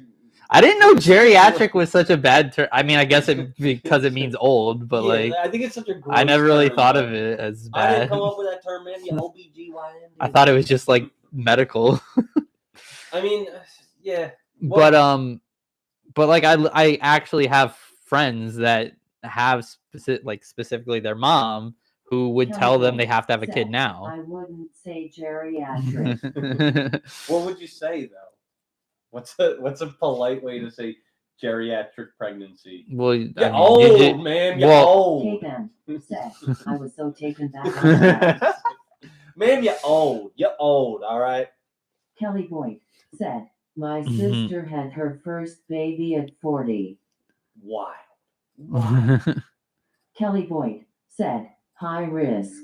I mean, high risk doesn't sound better. I guess it's slightly better, but like, I mean, it's a problem. I don't think it's really a problem. It's your chances aren't like they're worse, but all right. Can we speak about humanity from like a purely biologically scientific way? I know some people find a lot of purpose in their career. Some people find a lot of purpose in philanthropy. What is your opinion of the highest purpose of a human being, man or woman? I mean, I don't. Said, I was high risk with Easton at 31. High risk can come in many forms, not just age. Yeah. I mean, because I'm not really religious, I don't really think of a high purpose for anyone, really. I just think people should be kind and give back and such. Like, well, like what about like speaking about it from like a species perspective? Like, helping out your fellow humanity, it also helps you in return anyway. But you don't think that like populating is? I don't really care about it, and also it's overpopulation's a bad thing too. Yeah, but we're not necessarily at risk of that anymore. Like China has lifted the one-child policy because they're worried about underpopulation. Like they wouldn't have. I mean, they're still by far the most, or no, India's the most popular, but they're like pretty big in second. I'm pretty sure, right? It's them, China, like India, China, and Indonesia. I think are like among the top. Okay. But still, they're looking like they wouldn't have. Well, the reason is because of its economical benefits for the country. Yeah, that's the only reason you really care about it in general. But it can also have negative effects once you do get to an overpopulation, in having more unemployment, more like people in poverty because there's just too many people. But it's obviously not like we're not really at that point where it's close to a problem yet. Boyd said, yes, I taught both of you to be respectful, independent, kind, and not foul-mouthed, at least in front of me. Why does it read hers so slowly and Kate's so fast? Like I'm confused and it sounds so aggressive when it reads Kate's. Does it? Yeah. I didn't even notice. But what was I saying? Like, humans' highest purpose. Like, We're not. Cowboy said, I know I hate mine. Wait, try it with Kelly Bulick. See if say I know I hate mine with Kelly Bulick. See if it's the same. But like, I don't think it's a problem. Like, I don't think it's a problem on either end right now. Like, I don't think we're overpopulating. I don't think we're really underpopulating.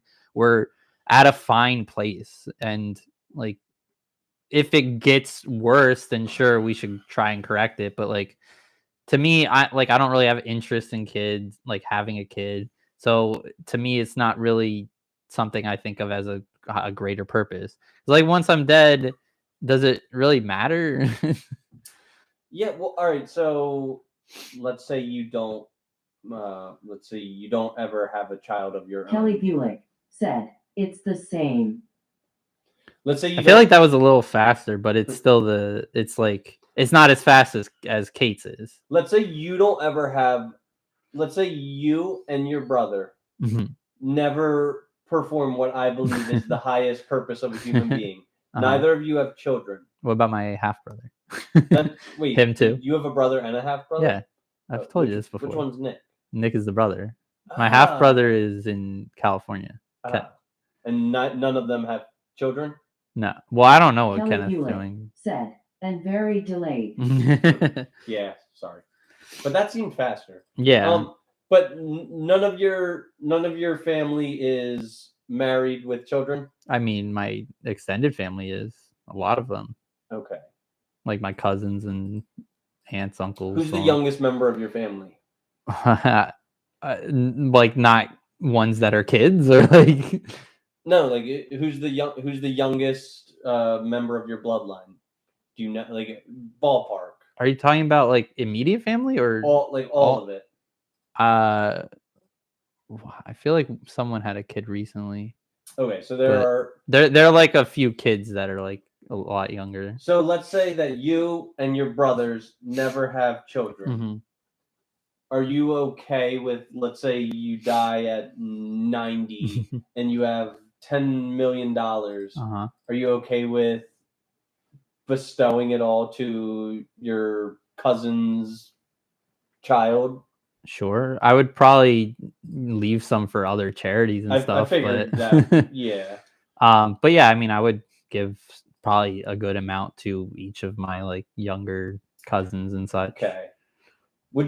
Is that preferable than you giving it to your child though? Like, I don't have a child. But I assume if I had a child, assume you'd rather give it to your child. If I had a child, sure. But I really like, I'm pro adoption. Like, if I ever want a kid, I would rather it be like adopting than actually making a baby.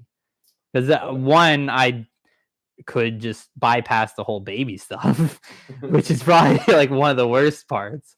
And then I'm taking someone out of a impoverished, like bad situation, like orphanages. I would hope at least try to help them out, but a lot of it is just not really good for them.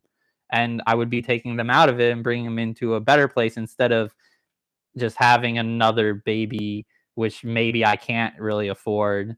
And then like all the people that I could adopt just stay in the orphanage instead. Yeah. Okay. Like, bloodline doesn't, like, having them specifically related to me doesn't really matter. And I don't really feel the want to actually raise a kid regardless. Okay. So what age would you, if you could I feel like there's just something weird about adoption, like just go into like this orphanage and just be like, I want to buy a kid. Which one of these boys can I purchase? I got a large sum of money. I'm willing to purchase one of these good boys. Nah, I don't want a weak one. I want one that's strong. Okay. One that can carry a heavy load.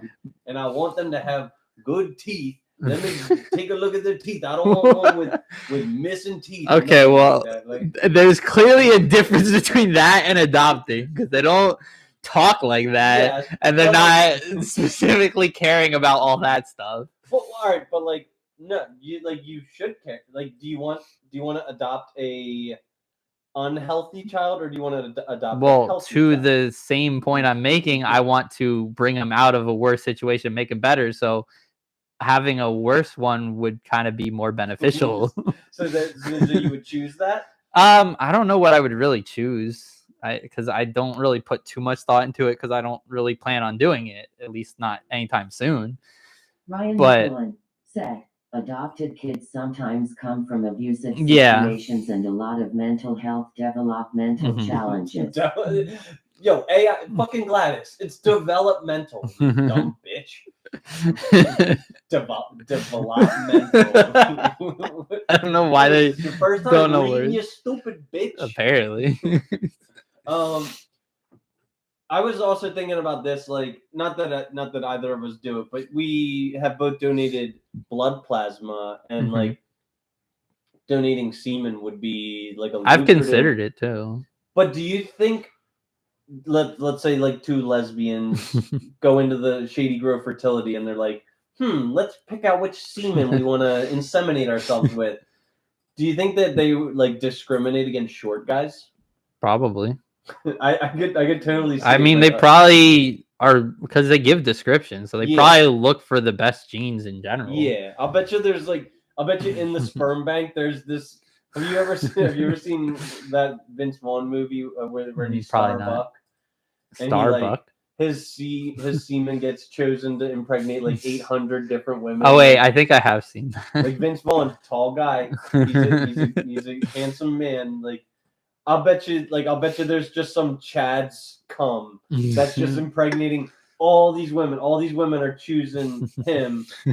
You know, like women that are lesbian, not even. Like, and then it's out of stock. It's like, hey, we need you to come donate some more. But like, yeah, like I'll bet you. What if they're like, hey, can I get this one? Oh, sorry, we're fresh out. No, I'll wait. I'll wait the few months, however long it takes. Yeah, even and like that speaks to how like attraction I think is. I mean, I don't think it actually would be that degree. I think it would be like. I don't think they're gonna be like, oh, I'm gonna wait since it's out of stock. Because like pretty privilege is the. I don't know if they would still have it shown if it's out of stock. Like, I mean, there's definitely gotta be the sperm samples at the be like, oh, clinic that are, like, sorry, that person over there just took the last one. like there's definitely going to be, yeah, and it's like there's definitely going to be the semen samples that are just gathering dust, like, oh, that's Craig's cum, like, gathering dust in the nobody frozen. wants that. And then there's like Chad's cum, and it's like as soon as he gets it out, it's just like getting shipped off to like fucking Beth and Betsy, the two lesbians from San Diego.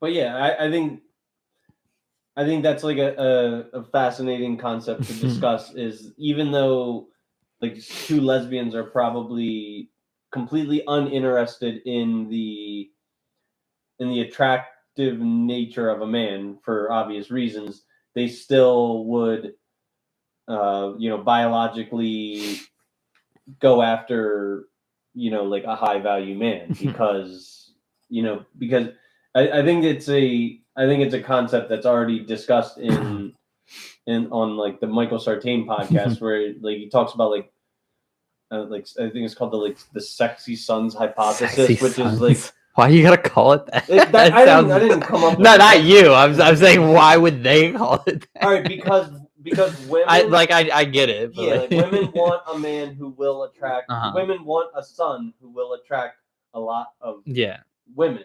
Like so. What if they want a daughter? This also goes into eugenics in a way because you're selectively choosing your kid. Yeah. And you can choose selective traits. There's even, I think science has gotten to the point where it can almost like select being a male or female to start. Fucking, I think when these like one of the Or most like at least raise the chances of it or something. one of the most natural things that we have in this world is like childbirth, and when the nature of childbirth gets removed, it's just going to become this like the That already happened. I don't want to sound like some fucking tinfoil hat guy Yes, or whatever, but like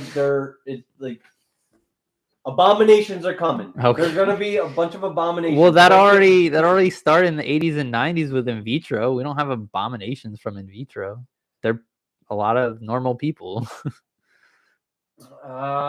Test tube babies. They're abominations. They're That's not. what I said. Frankenstein's a bunch of fucking freaks. Okay.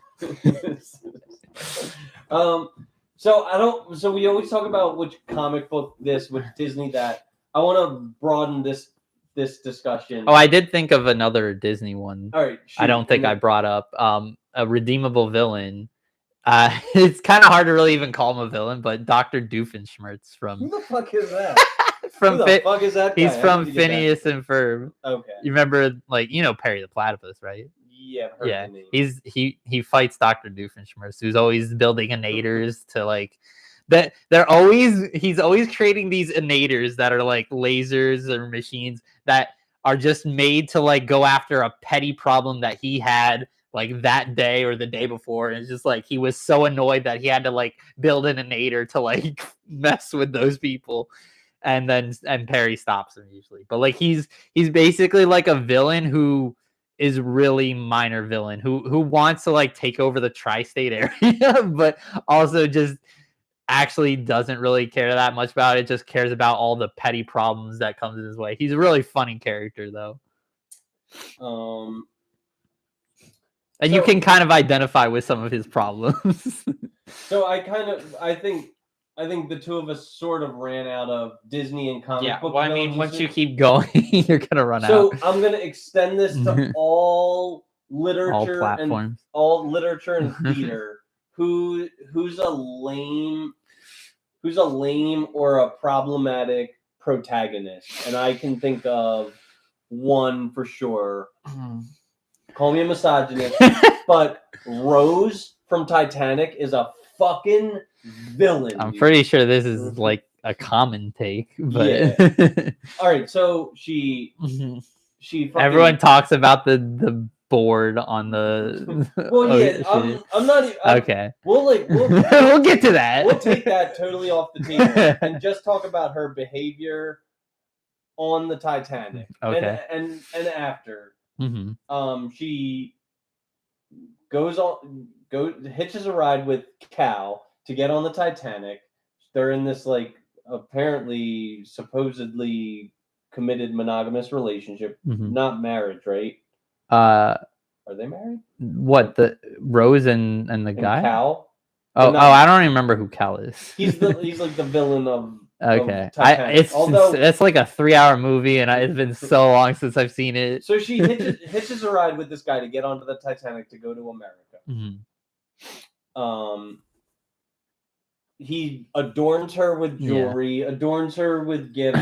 She's, invited to all these exclusive, high status parties and stuff like that. Thoroughly enjoying herself because of the resources that he's able to garner for her good. Mm-hmm. Then she meets a attractive Leonardo DiCaprio, and he plays Mr. Steal Your Girl. He fucks her in the Model T. He draws her naked, and then she basically like jeopardizes all of it in order to have her, her hot girl summer with this young attractive Leonardo DiCaprio. Then when everything goes to shit, she, obviously plays into her pretty female privilege that she's entitled to because she has a vagina, gets on the board, gets on the rowboat, and escapes to go start a family with some other presumably rich guy. Starts a family, lives to be like 100, and then when it's all said and done, and she has an opportunity to give this Heart of the Ocean, which is like I don't know, $100,000 diamond or like some extremely valuable, precious gem. She has the opportunity to give it down to the younger generation, so maybe her children are able to. Oh yeah, didn't she throw it in the ocean at the end? Throws it in the fucking ocean, dumb bitch. To the one she loved. Yep. But is there any that you can think of? Yeah. Who? Holden Caulfield. Oh, I fucking hate him, dude. I think everyone hates it. Whiner. He's a brat. He's a whiner, a brat. Whiny Wants to go like he doesn't even know what he wants really. He doesn't. He like goes to a prostitute, can't get hard, and like leaves and cries about it. Like I get he has some mental issues with like depression and anxiety and such, but like he paints everyone else as the bad guy, but like he's kind of the dick to everyone else. Like zero reflective ability. Yeah. To like look inward. Mm-hmm. And like he was simping over this girl, and I forgot what exactly happened, but the girl wasn't really interested, and he was kind of like obsessive, and then I think that was before he went to like this prostitute. He was just a problem. I don't know why he was a protagonist. Yeah, I mean, what about Jenny from Forrest Gump? Yeah, she's kind of a problem. She's extremely problematic. So, like, Forrest Gump goes off to fight in Vietnam, and he comes back. He's getting like the Medal of Honor, I think, from Nixon. Yeah, and Jenny's like, "Oh, Forrest, like it's really sweet that you defended, you defended our nation in Vietnam. Not that Vietnam was necessarily like the most necessary of wars. It was more of a conflict. It was more of like trying to take over and make them be capitalists. But still, Forrest Gump was just there to, he was just like he was just helping Bubba Frank or Bubba. What was his name? Was it Bubba Frank? Maybe, I don't know. That's a football player, I think. Bubba. But it was Bubba something, and then they made, or was it Bubba Gump? No, Bubba Gump was just a combination. Of their two names. But so gets back, he's getting pinned to the Medal of Honor, and then he's like, we should hang out sometime. He's like, oh, thanks, Forrest, but I'm gonna get like a train ran on me by these Black Panthers. He's like, all right, and then starts that shrimping company, meets up with her again, and she's like, sorry, Forrest, I'd rather get used and abused by this like crack or coke dealer and shit like that, and he's gonna you know what he's gonna do. And then Forrest inadvertently invests in Apple, becomes like a huge shrimp tycoon and a millionaire, runs across the nation. Like, he invested in Apple? I don't remember that part. I didn't even think Apple was. When did Forrest Gump come out? Well, Apple's existed for a long time. I thought Apple was only like big in like the 90s is when it started to get big. Well, that's when Forrest Gump came out. Yeah, but like wasn't it I don't know. Yeah. Well, anyway, his partner, I think it's Lieutenant Dan. Yeah. Lieutenant Dan invests Forrest money in Apple. And Forrest is like, oh, he said he was going to invest in some apples or something like that. And he ends up becoming like a multimillionaire, runs across America a bunch of times, and then Jenny gets knocked up, apparently by Forrest. I doubt it. But like I didn't even think they had sex. They do at the very end of the movie, once she's had all of her fun. Like, didn't she have like an STD like before? She has AIDS at the end of the movie and dies from AIDS. And Forrest is like, I'll raise the AIDS, baby. Like, I love you, Jenny. And then it ends. Like, she's horrible. Both of these women that I discussed have a dual mating strategy. They want the alpha fucks and the beta bucks. They want to, have their fun with the exciting, young, muscular, athletic guy. And then when it comes time for them to settle down, they're going to seek the security and stability of the beta guy. So, I guess I guess I shouldn't fault them for their evolutionary psychology. It's like pretty much programmed in them to think that way. Do you have any other literary protagonists that are shit? There's probably some shitty ones in the Lord of the Flies. I don't think I've ever read. I haven't read seen it, but that. I know what it's about. What's it about? It's about like a group of kids that kind of build a society on an island. Like I think they get stuck there or something, and then they become like cannibals or something. It was kind of like Survivor, like the show Survivor, but like became cannibalistic or something. Okay. I feel like I didn't read it, so I don't exactly know. But are there any literary or theatric? Oh, what about? Well, I guess he's not the pro guy. I was thinking a Streetcar Named Desire, but he's the villain in that.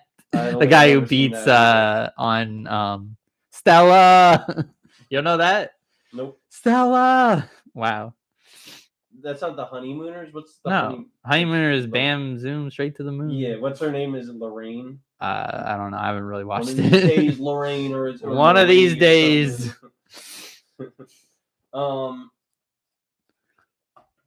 What about Lucy? She's a problem. I love Lucy. Yo, we should. she's like always getting herself in trouble and doing like. She's a. And then what's his name has to come in. Ricky has to come as like Lucy. What's explaining to do? Like, why does she got some explaining to do? Because she's making a problem. she's collecting, but I think she speaks exactly to how a dependent woman can be charming and endearing. Like, I don't know if Ricky finds her charming and endearing when she's making all these problems. Yo, Lucille Ball, high value woman. Well, I mean the person herself probably, but like in the show, not so much. Remind me. That's a movie I want to show you. I want to show you Dan Bilzerian content, and I want to show you. There's this like movie about Lucille Ball. Well, yeah, no. I know there's one that came out somewhat recently, right? Yeah, I watched it like I remember watching it on Christmas Eve. I think like 3 Christmases ago. So it's very recent, but it's basically just like a recreation of I Love Lucy. Yeah, but like showing them like behind the scenes and shit like that. Yeah, I think I remember hearing about it when it came out. It was really good. It's got the guy. I don't fucking know his name. I think he's maybe he might be one of the Del Toro brothers, or he's the guy from Rafael Del Toro. He's the guy from No Country for Old Men. I haven't watched that. I know of it, but you need to watch that movie too. Who's a redeemable theatric or literary villain? I feel like I thought of one first before that, but I can't think of it now. Do you have one?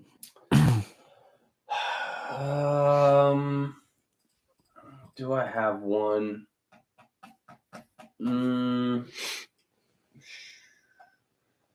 I wish some of the Bond villains could be redeemable, but they're just cool, but not redeemable. They're all just like interested in like world conquest and global domination.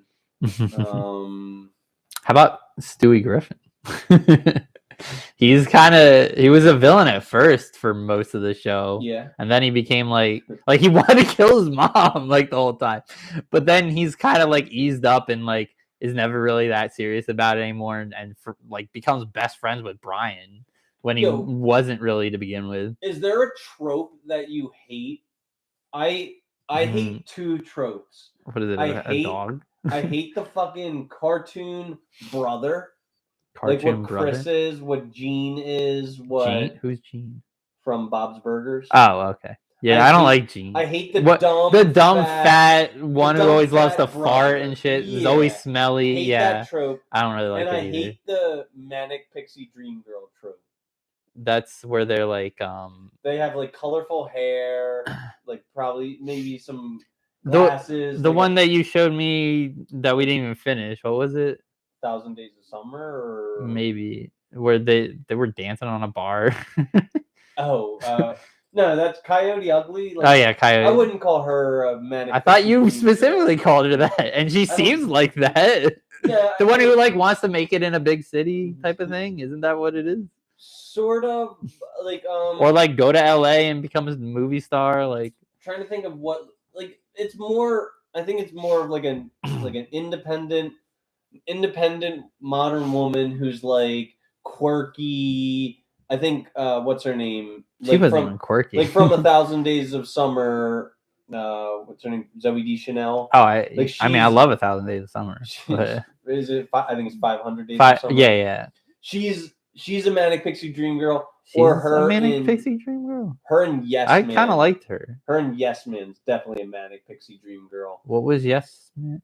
Wait, she was in Yes Man? I thought it was Sandra Bullock. No. Or maybe I'm thinking of something else.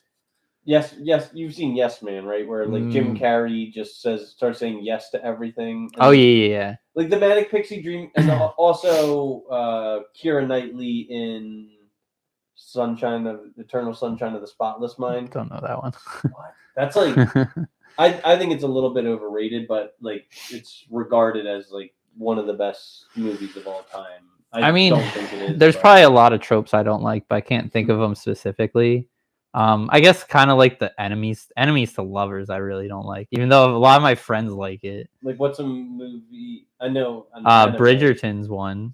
Never I'm seen sure you haven't Bridgerton. seen it. I can't really think of it, but specifically enemies to lovers, where they're like they hate each other and like bigger and stuff, and then they kind of become friends because they have a common goal. Like they both want to be in a relationship to like get their parents off their back or something, or like whatever it may be. Oh, Like it's kind of like a fake relationship, and then it turns into a real relationship, and then they start liking each like other. Silver Linings Playbook. I haven't seen. Or wait, yeah, I have seen I it. showed you it. What was their fake relationship? It wasn't like fake. They were just like kind of enemies to lovers. Like they were enemies. They couldn't stand each other at first, and then they like fall in love. Yeah, I think it kind of. She's Yes, that she's would a kind bit of of a manic pixie dream girl in a way. Yeah. I think it's the most common trope in romance movies. Yeah, like, enemies to lovers. Is the angsty, somewhat shy, reserved man who's like facing existential dread, and then this like manic, pixie cut girl of his dreams. Did she have a pixie cut? Who? I thought she had long hair. Yeah, in Silver Linings Playbook. Yeah, she did. She's not like to the T. She's not a cutter manic I feel like girl, but she has all of the personality traits. I feel like a lot of that trope doesn't actually have pixie cut hairs. What is pixie cut hair? Isn't pixie cut really short? Yes, and colorful, or is that I mean, I don't know if it has to be colorful, but yeah, I wonder if I just type in manic pixie dream girl, what comes up? Like, I mean, pixie cut's just kind of like short hair, more like a man. It's like hairstyle, really.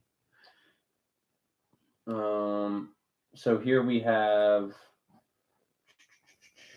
Natalie. Yeah, they have Zoe Deschanel. Oh yeah, the 500 Days of Summer. The girl from Scott Pilgrim. Yeah. I hated her.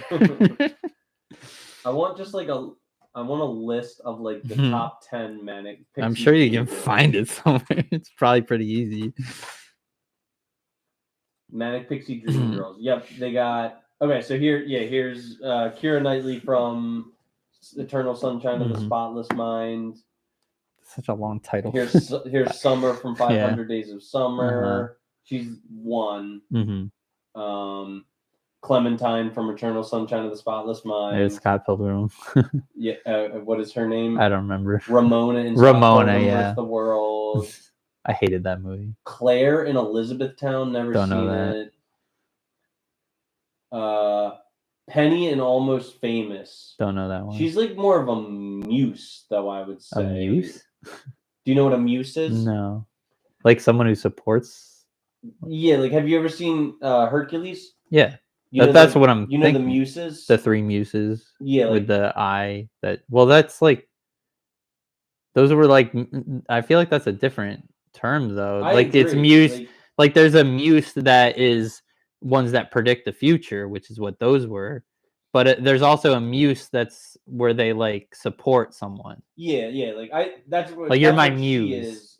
Penny is a muse. Yeah, like a muse. I think it's muse for that. Muse. Yeah. Well, muses from Greek mythology, their job was basically to like imbue the gods with inspiration and power, you know. Yeah. And so that's what Penny is in Almost Famous. She's like a groupie that is, you know, just there to worship and prop up like rock stars, you know. Okay.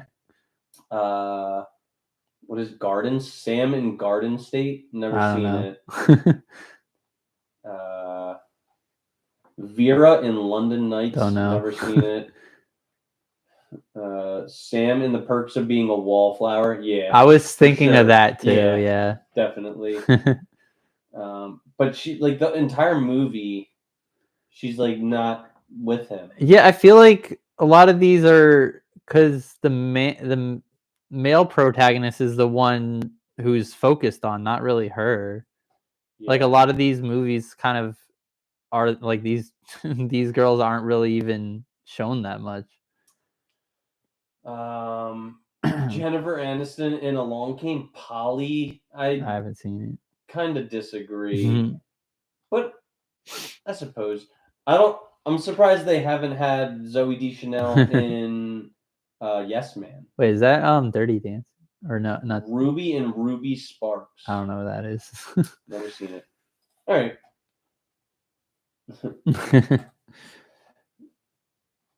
I'm not gonna go down this rabbit hole. What? Yeah, well, yeah. Just who's the best mannequin dream girl? That's where you find all the men arguing online. That. All right, so now I'm gonna open. Wait, what about your favorite trope? Do you have a favorite trope? Favorite trope? Mine would be friends to lovers. That's lovers? my thing. Mm-hmm. Well, that's because you're demisexual. Yeah, exactly. But I feel like they don't really do that one as much anymore. It's like, I don't know. It feels like they don't really. They do it more in Japan, like in anime and stuff. But they don't really do it in like American shows. It's more the enemies to lover type thing. I like a trope that I find riveting yet disturbing is like the yet disturbing is like the obsessor like going down a dark path like you like you've never seen Black Swan, right? Well, so Natalie Portman's like a ballerina. Yeah, I think I've seen some of that. Who's that director? I don't know directors. Is it a Del Toro or maybe? It's the guy who did Requiem for a Dream. You're talking about the director of Black Swan? Yes, he's Darren Aronofsky. I think it is. It's Darren Aronofsky. So he exclusively deals in this trope, which is like the psychological. Like obsession being like someone's downfall. So he did Requiem for a Dream, which is like like archives like. I feel like Shakespeare's done that too. Like what? Like Othello. Did you know that Midsummer Night's Dream? No, because all right. Did you know that all of Shakespeare's tragedies are titled by the names of the protagonists? What do you mean? Othello, Romeo and Juliet. Midsummer's Night's Dream. Midsummer's Night's Dream is not a tragedy; it's a comedy. It's both. No one dies in it. Well, you don't have to die for it to be a tragedy. Well, what's the tragedy? Fucking Jack had a horse butt as a head or something. But it was fixed by a manic pixie dream girl. No, it was Puck messed with everyone. Puck was a pixie. And he was a guy, wasn't he? Yeah, manic pixie dream boy. Okay. But Midsummer Night's Dream is a comedy. It's both. Like, But like, all right, like like a lot of his are like tragedy comedies. Like they have comedy in it too, even if they're tragedy. But like all of his tragedies are about like the death of the protagonist. So what were the other ones other than Romeo, Juliet, and Othello? Othello, I guess, A Merchant of Venice. Who's, I guess, the merchant, but he has a name, I'm sure. Yeah.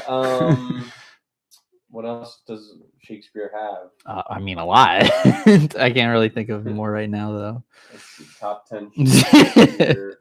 Really going down rabbit holes. I like Othello, though. That one's a good one. Hamlet. King Lear. Hamlet's another tragedy. The Venice, Tempest. Tragedy. Julius Caesar. Tragedy. Mm-hmm. Well, I mean, almost all of them are tragedy. Yeah, he wrote The Tempest. Much Ado About Nothing. Looks like a tragedy. It is. Much Ado About Nothing is a comedy, right? I haven't seen it, so I don't really know. Yeah, but it sounds like it would be. Richard III, The Taming of the Shrew. Comedy. Henry V. I don't think Taming of the Shrew is a comedy. I don't know the rest of these. There's one called the Comedy of Errors. King I haven't Lear. seen that one. I said King Lear. Okay, I'm assuming a tragedy. I think it's a tragedy, but I haven't seen that or read it. There's like I don't know a lot of Shakespeare ones, but like I've heard of a lot of them. Macbeth. But Did we? Oh yeah, Macbeth. No. Macbeth tragedy Mm-hmm. and Hamlet. But wasn't Macbeth also comedy as well? Yeah, like all of these might have a comedic. Yeah, because he always, like, a lot of his things he combined tragedy and comedy. Yeah, but like I mean, I think the ultimate symptom of a tragedy would be the protagonist dying. Well, Like, sure. nothing could be more. I wouldn't say that's a symptom. It's usually the ending. So I want to open up. We're not getting a lot of input from our chat. Yeah, maybe they're not kind of watching died. anymore. But I want to open up at this time. Want to open up the floor for you and the chat to maybe pick apart some of my. Okay, so there actually was death in Midsummer's Night's Dream. Pyramus and Thisbe. It was like a subplot of it, but they were star-crossed lovers who tragically took their own lives, which is another trope, is star-crossed lovers, which I kind of. Have you ever seen The Fault in Our Stars? No. Or Isn't like that Star Miley Crossed Cyrus or Nah. who was it? Like two non-famous people. Two non-famous. But I think I feel like I wouldn't like it though. I think Augustus is the name of the Augustus. Man. Like Augustus is more famous, I believe, but yeah. What is an opinion or an argument of mine that rubs you the wrong Ryan way? McMillan said, There you go. Solid movie. Which one? The What, Fault in Our probably Stars? Fault in Our Stars. Yeah, poor Augustus and poor girl. I don't know her name. What's guys in the chat? And Romeo and Juliet was also star-crossed lovers. Yeah. Ryan McMillan said, yes, Fault in Our Stars. Hey, right. If all Ryan the... McMillan said, Bible buffet. What? Okay. What is So, that? Rye thinks that I treat the Bible like a buffet. If there's a part in the Bible about You just pick and choose. Yeah. Like what you like and want to eat. I think that people ought to do this. But like also where did that relate to? What he hates about you? Yeah, what arguments or opinions that I have do like rub you the wrong way? There's a lot of them. Like what? I'm all ears. Well, definitely the one where you bring up like men being more valuable than women.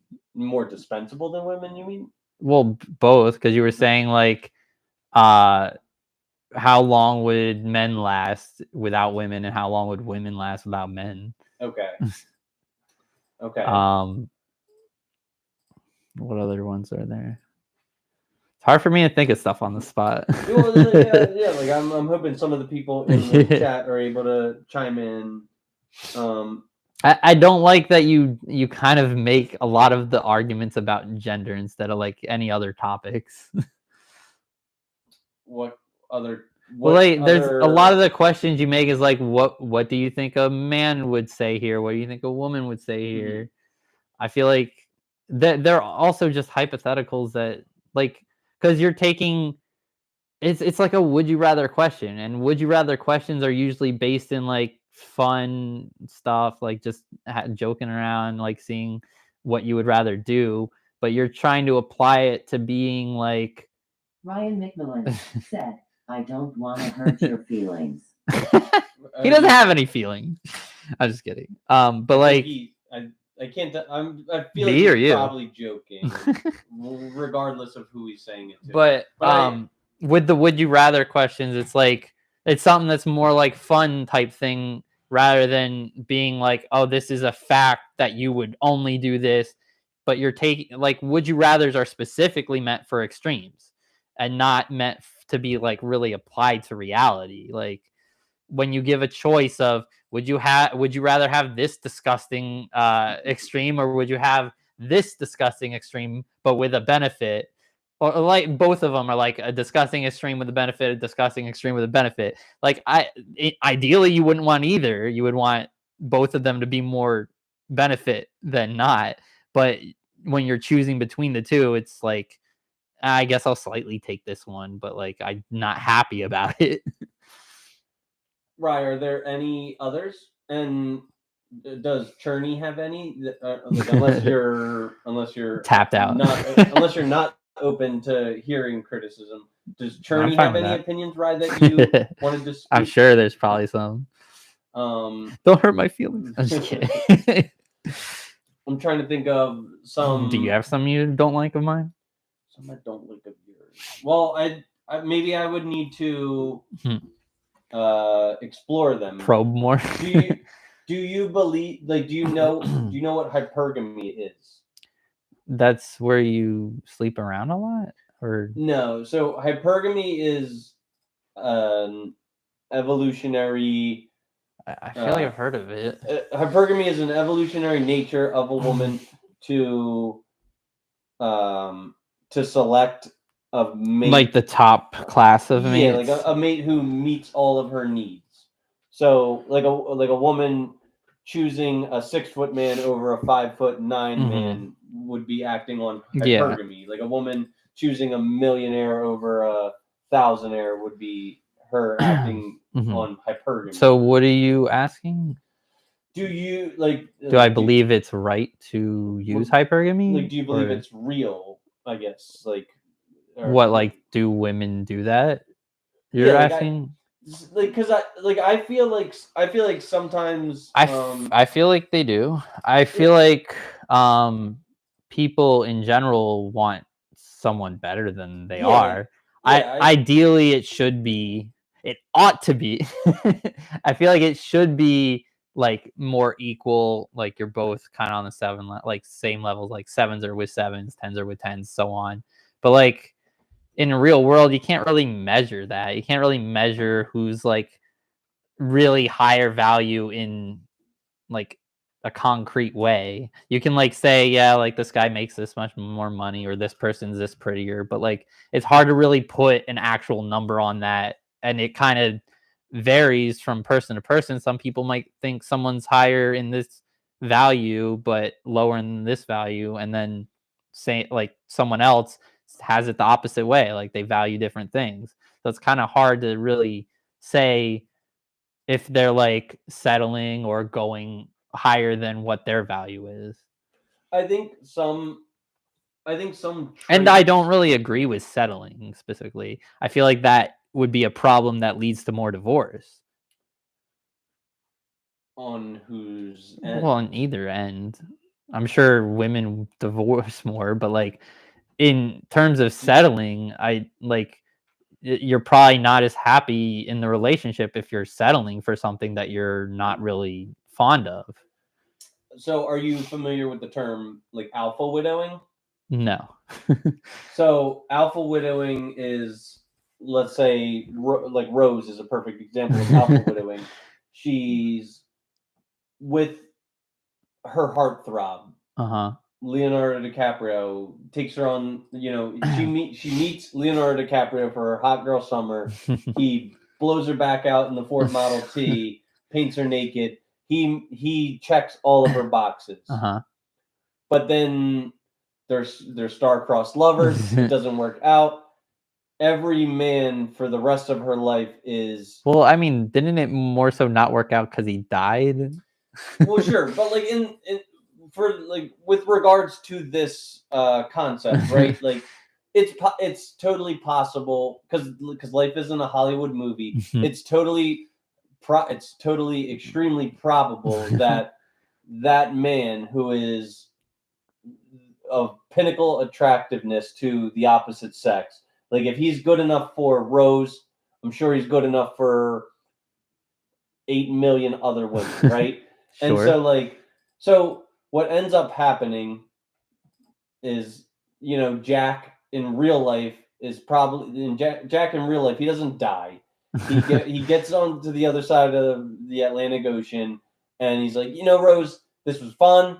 We had a great time, but have a nice life. And then he goes on to get with Violet and Ruby. Trying to think of other flower names. Flower. He gets with Daisy and Violet and Chrysanthemum. And Germanium, Marigold. He gets with Marigold. He gets with them all. But Rose is Scarlet. But Rose is forever stuck with inferior men, and she resents them because they're not Jack. For the rest of her life, she's always putting her partner, her husband, her boyfriend, up against Jack in her mind. Like, oh, you don't scratch this itch the way Jack used to. You don't paint me naked the way Jack used to. You don't, say the right things the way Jack used to. So she's, kind of settling for every man after Jack. Well, it would only be settling if she's marrying them, wouldn't it? Or if she's in a relationship with them, or really. Well, I mean, if they're in a relationship, they're probably exploring it still. They're not sure if it's better or not. But she's quite certain that no one will ever match up to Jack. Okay. So what do you think about that? So I'm confused. So it's alpha widowing is on Jack, or it's on Rose, or Rose is alpha widowed. There will never be. So she's alpha widowed because there's not someone as good as Jack. So for the rest of her life, she had her quote unquote soulmate. I know we don't believe in this, but I think, I try not. I don't know. I don't care if it is. So it's kind of like the Fabio. What's he from? Is that? Well, he's not from. He's like a male supermodel thing that people fantasize about. So it's or the man in Inside Out. The girl, the mother is daydreaming about I think his name was Fabio. Yeah. Is daydream. Come with me, Cochina. It's just thinking about that instead of being with her husband because her husband's being stupid and Exactly. Yeah. And all right. I know. I apologize if this rubs anybody the wrong way, but and I to an extent, I don't even think this is realistic, right? But if a woman is a virgin when she marries her husband, once again, I'll preface this with the understanding that this is unrealistic. But if a woman is a virgin when she marries her husband, she's not alpha widowed. Her husband is that guy. She has no experience to compare him to, contrast him to. Oh, he doesn't do this, he doesn't do that. But if she's got a lot of experience with a bunch of different men, it would be naive for the man to think that he's the best. Sure. There's probably some guy in your girl's head who did everything or more than everything better than you do, and every decision that you make, you're being compared to Fabio or Jack, you know, like, and every Well- time that you fumble around, you know, and spill the dishes on the tile floor, every time you make a mistake, you know, she's silently resenting you that you're like this dumb doofus that I was able to secure. Fuck you, dude. Like, I wish that you were Jack. I wish that you were Fabio. So what's the point you're getting at? It is a phenomenon that. But you don't think it goes both ways? Um, Like, you don't think men are gonna, like, if they have experience with other women, they're not gonna ever compare them either? I think because in my opinion, men are the gatekeepers on relationships. Like, I don't think a man is likely to. What do you mean the gatekeeper on relationships? Like, we're the ones that propose. We're the ones that like ask women out. We're the ones that ask women to be like boyfriend, girlfriend. Like, women are the gatekeepers on sex. Men are the gatekeepers on relationships. So like, I don't think we're if we're like, maybe we would be comparing women to other women, but like, as soon as we find some woman who is the top of our list, we're apt to like propose to her, you know? Well, wouldn't that be the same for a woman? Wouldn't a woman want the one that's at the top of their list too? Yeah, but just because there's a guy that's because at the you were top of the saying list, just what's she Jack gonna- leaves, so it's not like on her. Exactly. Yeah, like, exactly. Like, they. So what, you're saying women should start proposing? I mean, I don't have a problem with that. Yeah, like, but it would give them some autonomy in their relational lifestyle, but like, I mean, this is like very idealistic of us. it would to also make discuss. men not the gatekeepers of relationships anymore, though. Well, I don't think. You don't want them to be? Nah, I don't think there's any like. I think I'm all for like, since we live in this society that's pushing towards egalitarianism and equality. I think We're pushing towards egalitarianism? Yeah, definitely. You don't think we are? Oh, in what way? Just like, I mean, like, valuing a woman with independence, and, you know, trying to narrow the wage gap, and trying to have industries that are not dominated by one gender versus the other, and, you know, just like everything that we do from a societal standpoint is geared at bridging the gap of gender differences. Don't you agree? Yeah, well, and race differences too, not just gender. But yeah, but like, I don't think it's like a new concept. No, it's just like it's a growing concept. Yeah, but it's been growing for like 100 years. Trying to think of some other red pill concepts that we can discuss. We discussed alpha widowing. We discussed hypergamy. Do you know, like, on the same topic? Do you know what like alpha fucks beta bucks are? What is that, cucking? Like, sort of. All right, so there's. I wish I had this like this. Oh, study. is it out? I think I get it. Alphas have sex and betas pay for Yeah, them. So there was an actual study done amongst these like these gorillas in captivity. So this tribe of gorillas actually had cuck gorillas and fuck gorillas. So there was that one gorilla, the Chad gorilla, and he was just banging out all these women gorillas. That's I think that's just how gorillas are in general. There's always the alpha, like specifically there's the alpha gorilla that like spreads his seed basically. Yeah. So, but like, and the other ones just kind of serve them, like the male ones. Yeah, but once the woman gorilla falls, or once the female gorilla falls pregnant, then she goes back to her little cuck gorilla husband to take care of it. And he rubs. It's like, oh, it's okay. Like, oh, I hope you enjoy getting fucked. Jeez. But like, humans are primates. We do the same shit too. But we're also way more evolved. Yeah. I don't know. You think we're not much more evolved we're than just a girl? differently evolved. Like Differently. our females. It's like a lot different and a lot more. our females go off to Panama when they're 22, 23, 24. Panama City for like spring break. Okay, I And, mean some. all right, but any to find a girl in 2024 who has never been on vacation with her and her girlfriends is like exceedingly rare, right? I don't think so. I think there's a lot of down to earth girls who haven't done that. I mean, I think it's the majority. Alright. But so anyway, like our females go off to Panama City or South Beach, Especially if we're talking about introverts. There's a lot of introverts out there that definitely wouldn't do that.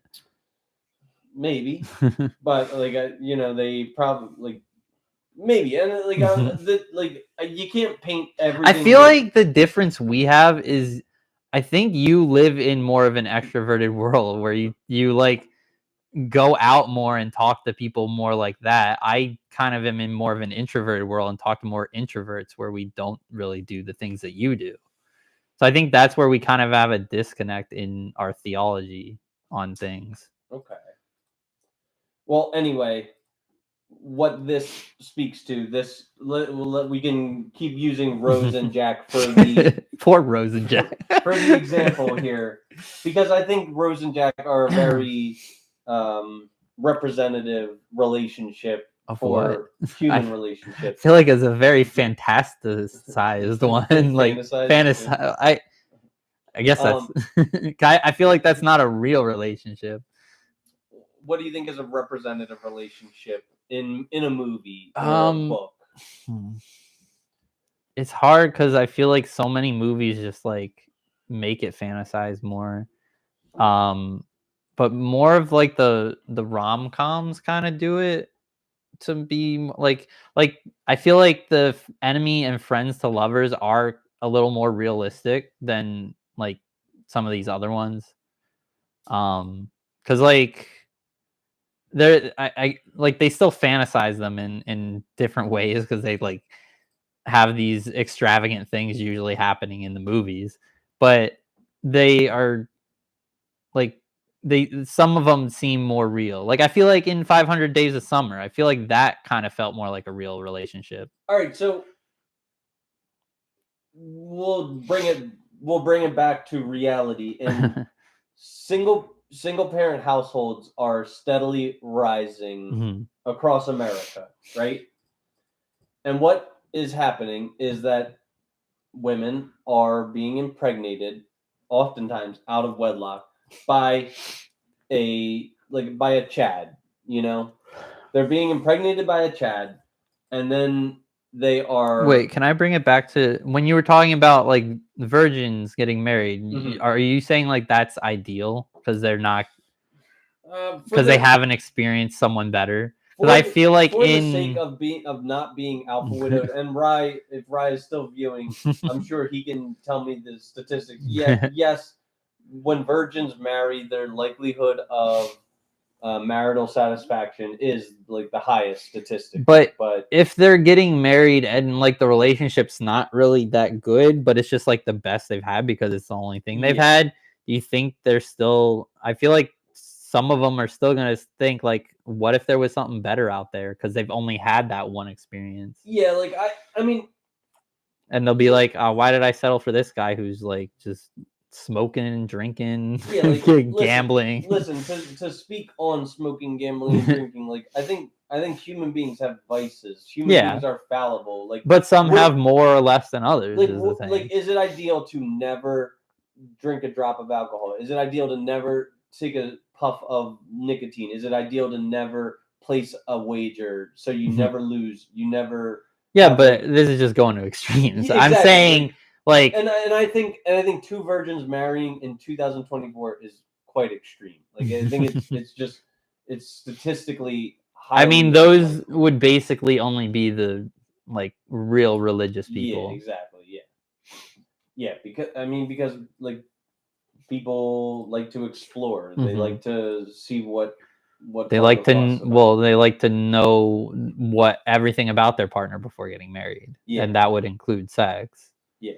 And that's also another thing that would be a problem with it, is that if you've never had sex with them and then the sex isn't even good, like that, like are you just gonna keep doing it just to please them for the whole marriage and life? Like, I don't know. and what if even on either end it might not be pleasurable? I mean, Yeah. usually it will be like for the man regardless, but I mean, it could be like, a dead fish type of thing, and the guy doesn't really like it too. Do you know what a starfish is? The butt. No, like no. A starfish is just a woman who like lays Spreads. like this in bed. Oh, I Like mean, a I think of the butthole, but I haven't used a lot of these. Instead of going around, he just banging and banging and banging. When the guy's banging you, you spin off of him. Have you put any thought into red flag jobs for a partner? red flag jobs. Mhm. I haven't, but you want like more of them. Sure, yeah. Like, I mean, I feel like they don't even like. Usually, it's more men doing the jobs anyway. But I mean, to me, it doesn't really matter. I guess I wouldn't really want them smelling like a sewage when they come home, like if they're doing like work in the sewers or something. yeah. But like, I feel like or a trap, like working with trash. Yeah, but I feel like for the most part, people are probably gonna clean themselves before they get home, or at least Yeah. like take a shower when they get home. Yeah, for sure. So I like even then, it's not like that big a deal for me. Yeah. Do you have one? I don't know why, but I for some reason just feel like a realtor would be. I don't know why. I think it's because you feel like there's a stereotype behind it. I think They're like stuck up or something, or like they lie a lot. Yeah, like just like a lot. There's a lot of like I just don't like realtors, and because they're always like promoting and like they're like, this is such a great house. Yeah, You'll like- definitely want it. like some axe murderer like bludgeons like 6 prostitutes in the basement, and they'll he's spin like, it off in a "Oh, good way. You're not gonna find a house on this block that's this affordable." It's like, why is it this affordable? Well, have you ever heard of like The axe murderer. Lumberjack Sam? He's Lumberjack like, Sam. no, I haven't. Oh well, he bludgeoned 6 Yeah, prostitutes. we don't in need the to talk basement. about it, We but don't need to talk about it, but let's move on and look at the kitchen. Oh my god, is this a backsplash? Like, this is so beautiful. I know, and it's so affordable in this neighborhood. Like, yeah, like, realtors are just. I mean, honestly, though, I mean, I guess because I don't really believe in the spiritual world. I feel like what's the big deal? Like, is someone gonna come in and axe murder you just because it happened before? Like, the guy was caught and arrested. He's in jail. He might have died already. I don't know. He's not here murdering people anymore. What if he was not caught? And, like, Well, then, yeah, then it would be a problem. But like, I feel like usually it's not. And some people actually like the whole spooky aspect of houses, but those are like probably in the minority. I dated a girl who's into haunted houses and such. Yeah, what do they call it? Like ghost hunters, like spiritology or some dumb shit. Spiritology? Like, I don't know, like some I've never heard of it. Like ghost hunters. They're Yeah. they're dumb people. I didn't know there was a term for it. Like we would always like a storm chaser for ghosts. Storm chase. That's a red flag. Like job, I'd say. Like is that a job? Yeah, like you make money. I guess tornado chasers. They have their. I guess wind, on like you could have it on machines. YouTube or something. I don't know. Yeah. Isn't that what like Katie and Pino were to start out? I don't think. Or like so. they both were interested in it or something. Maybe you could be like interested in it, but what about like a meteorologist? What's wrong with that? I feel like they never take like, and this is like a problem with society on the whole, but like nobody takes accountability. Well, not meteorologists, not financial analysts. Like you never hear Well, never when you're hear- predicting things, I feel like it's kind of. I mean, like no, and maybe we could like end with this talking about fantasy football. But like, I would respect these analysts and Mhm. predictionists if every now and again they discussed what they were wrong about, but like Yeah, I mean, they just could. sweep it under the rug. That it would be like if a meteorologist like said, well, actually the forefront actually turned because of this, and like why it didn't have rain that day or something. Yeah. But like, I don't know. And I feel like meteorologists get too much of a bad rap. I feel like they're not as inaccurate as people say Yeah. they are. Yeah, Like, for sure. it's probably like 80 to 90% or something, which is pretty good still if you're predicting stuff. I don't like And they use financial science to analysts. it. Like Well, financial analysts, Mhm. they have the potential to like ruin people's lives. Yeah. Because people like take what they say as gospel. And I mean, like, same could be saying for like football analysts or like Yeah, gambling analysts in general. I hate I know you hate the football ones. You're gonna want to gamble your house. You're gonna want to gamble the mortgage. This is a lock. Like, no, stop. Like, don't There's make no guarantees. locks. Except Drew Lock. There was something I was gonna say and I forgot now. There was like before that. What were we talking about before that? Realtors, meteorologists, financial analysts, fantasy football analysts.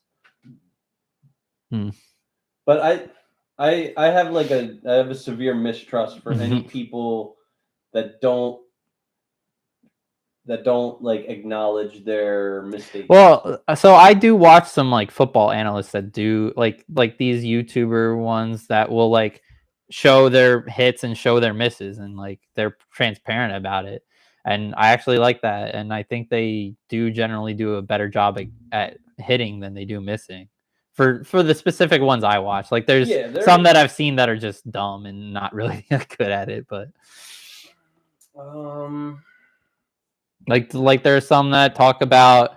I know this one Ron Stewart. He was he made a video with Saquon Barkley on the like as the face of the video, the pin, what's it called, the thumbnail, where he was saying don't draft Saquon Barkley because his ADP is too high because he was being drafted like late first round, mid first round, and he felt he's more of like a early mid second round pick, which isn't even that crazy really, but obviously it was a huge miss because he should have basically been number one overall at this point. So maybe this is a good time. But then he does have his other hits, which were like Rashee Rice was being drafted late. I know he got injured, but he was killing it when he was healthy.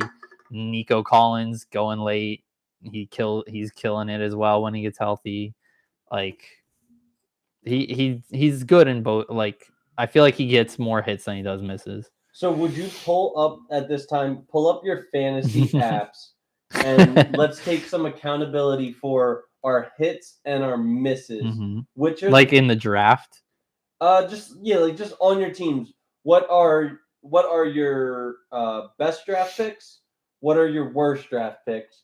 What are your best free agent pickups? What are your? I mean, we don't even have to talk about the worst free agent pickups. Yeah, that's gonna be a lot of them. What and are there any fantastic trades that you pulled off this year? Like I haven't even done many trades. I feel like I don't even trade that much really. I offer a lot, but definitely my Chuba Hubbard. Well, yeah, that was a great draft pick and a great free agent pickup in a league or two. But definitely my best, most important draft pick throughout fantasy has been Jamar Chase this year.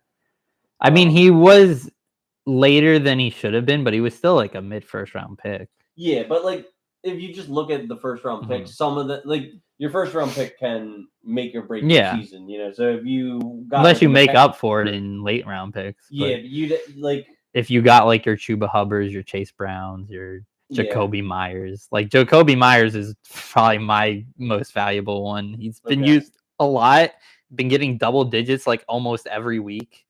And I'm pretty sure he's had double digits in every game since Devontae Adams left. And some 20s too. So like basically, and he was after Chuba Hubbard. He was like a 13th round pick for me. Basically, And I have him everywhere.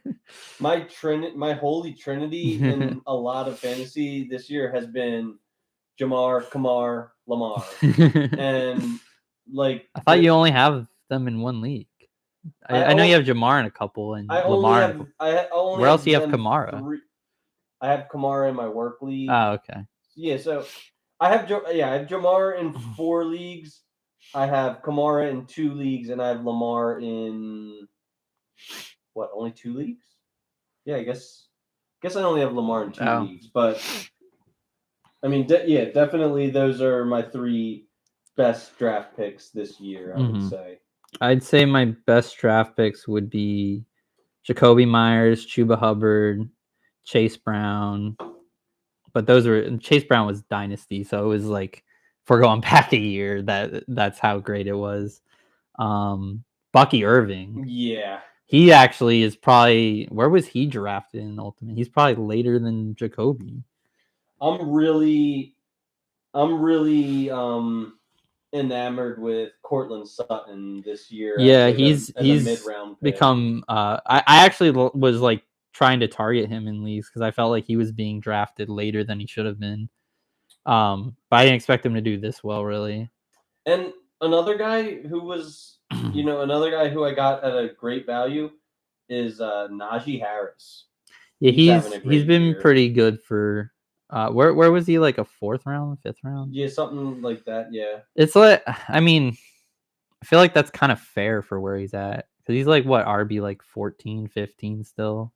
He's like consistent, but it's still like not like high level consistency.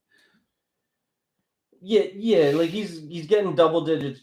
I think there's one game where he failed to get double digits, and he's got like a ceiling of like a 25. Speaking of a guy like that, Josh Jacobs, great early round pick. Yeah.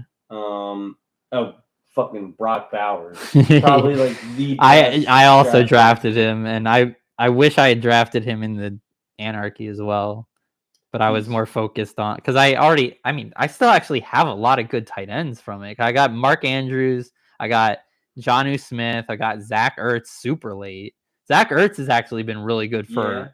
He's been late or undrafted because he was like everyone was talking up the rookie that they drafted. Who did the Commanders get?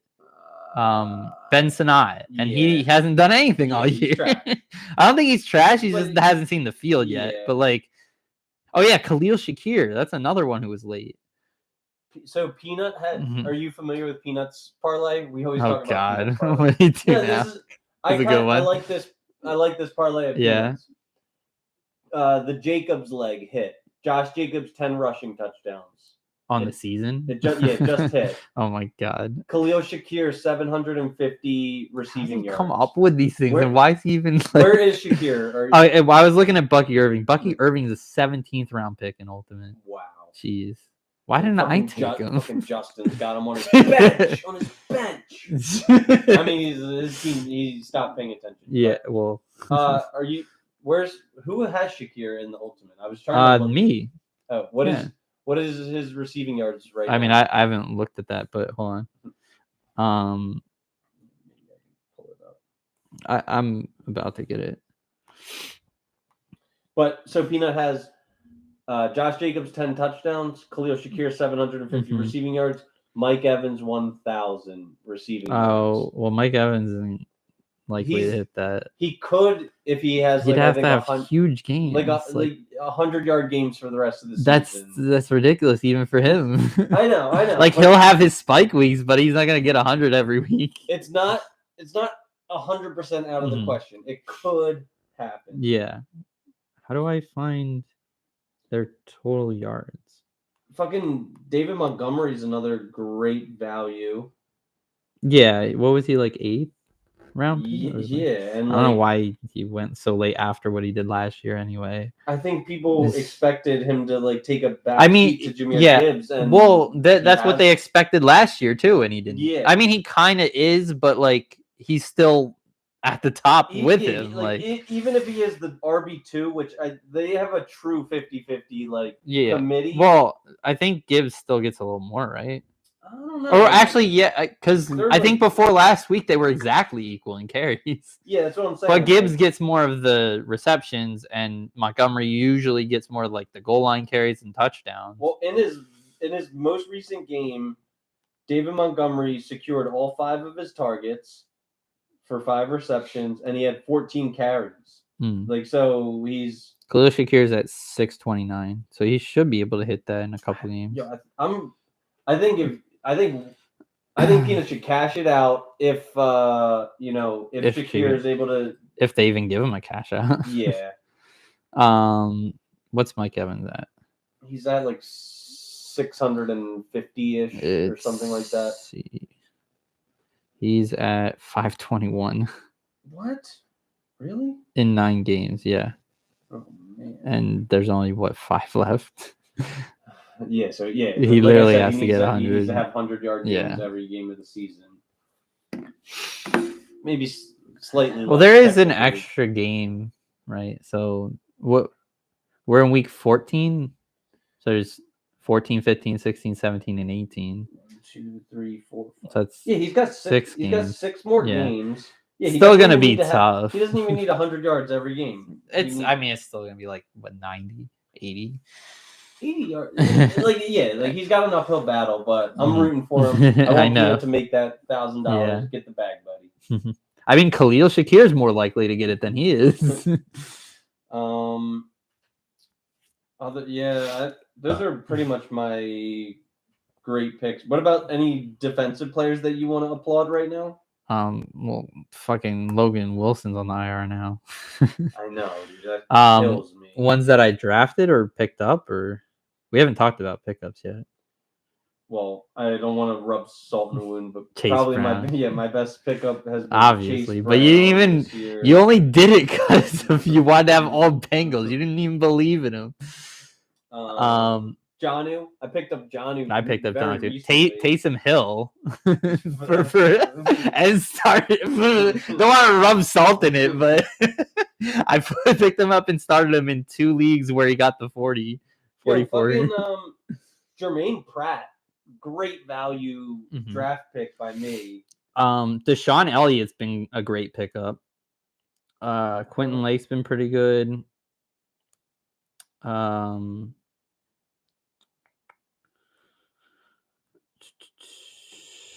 The Marvin Overshown has been great as a pickup. Fucking Alante Taylor was a great draft or pickup. I think he was a pickup.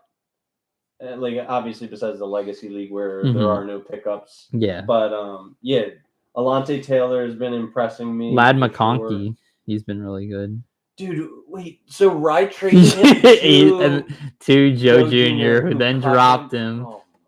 But then also now Breece Hall is injured. Dude, if you look at that trade, we all talk so much shit on that trade. They all ended up being trash. Well, Lad McConkey ended up being the great player out of it. That's what I'm saying, dude. Like, but then he didn't keep him, so it didn't even matter. Wait, no, Jerry Jeudy was traded in that too, right?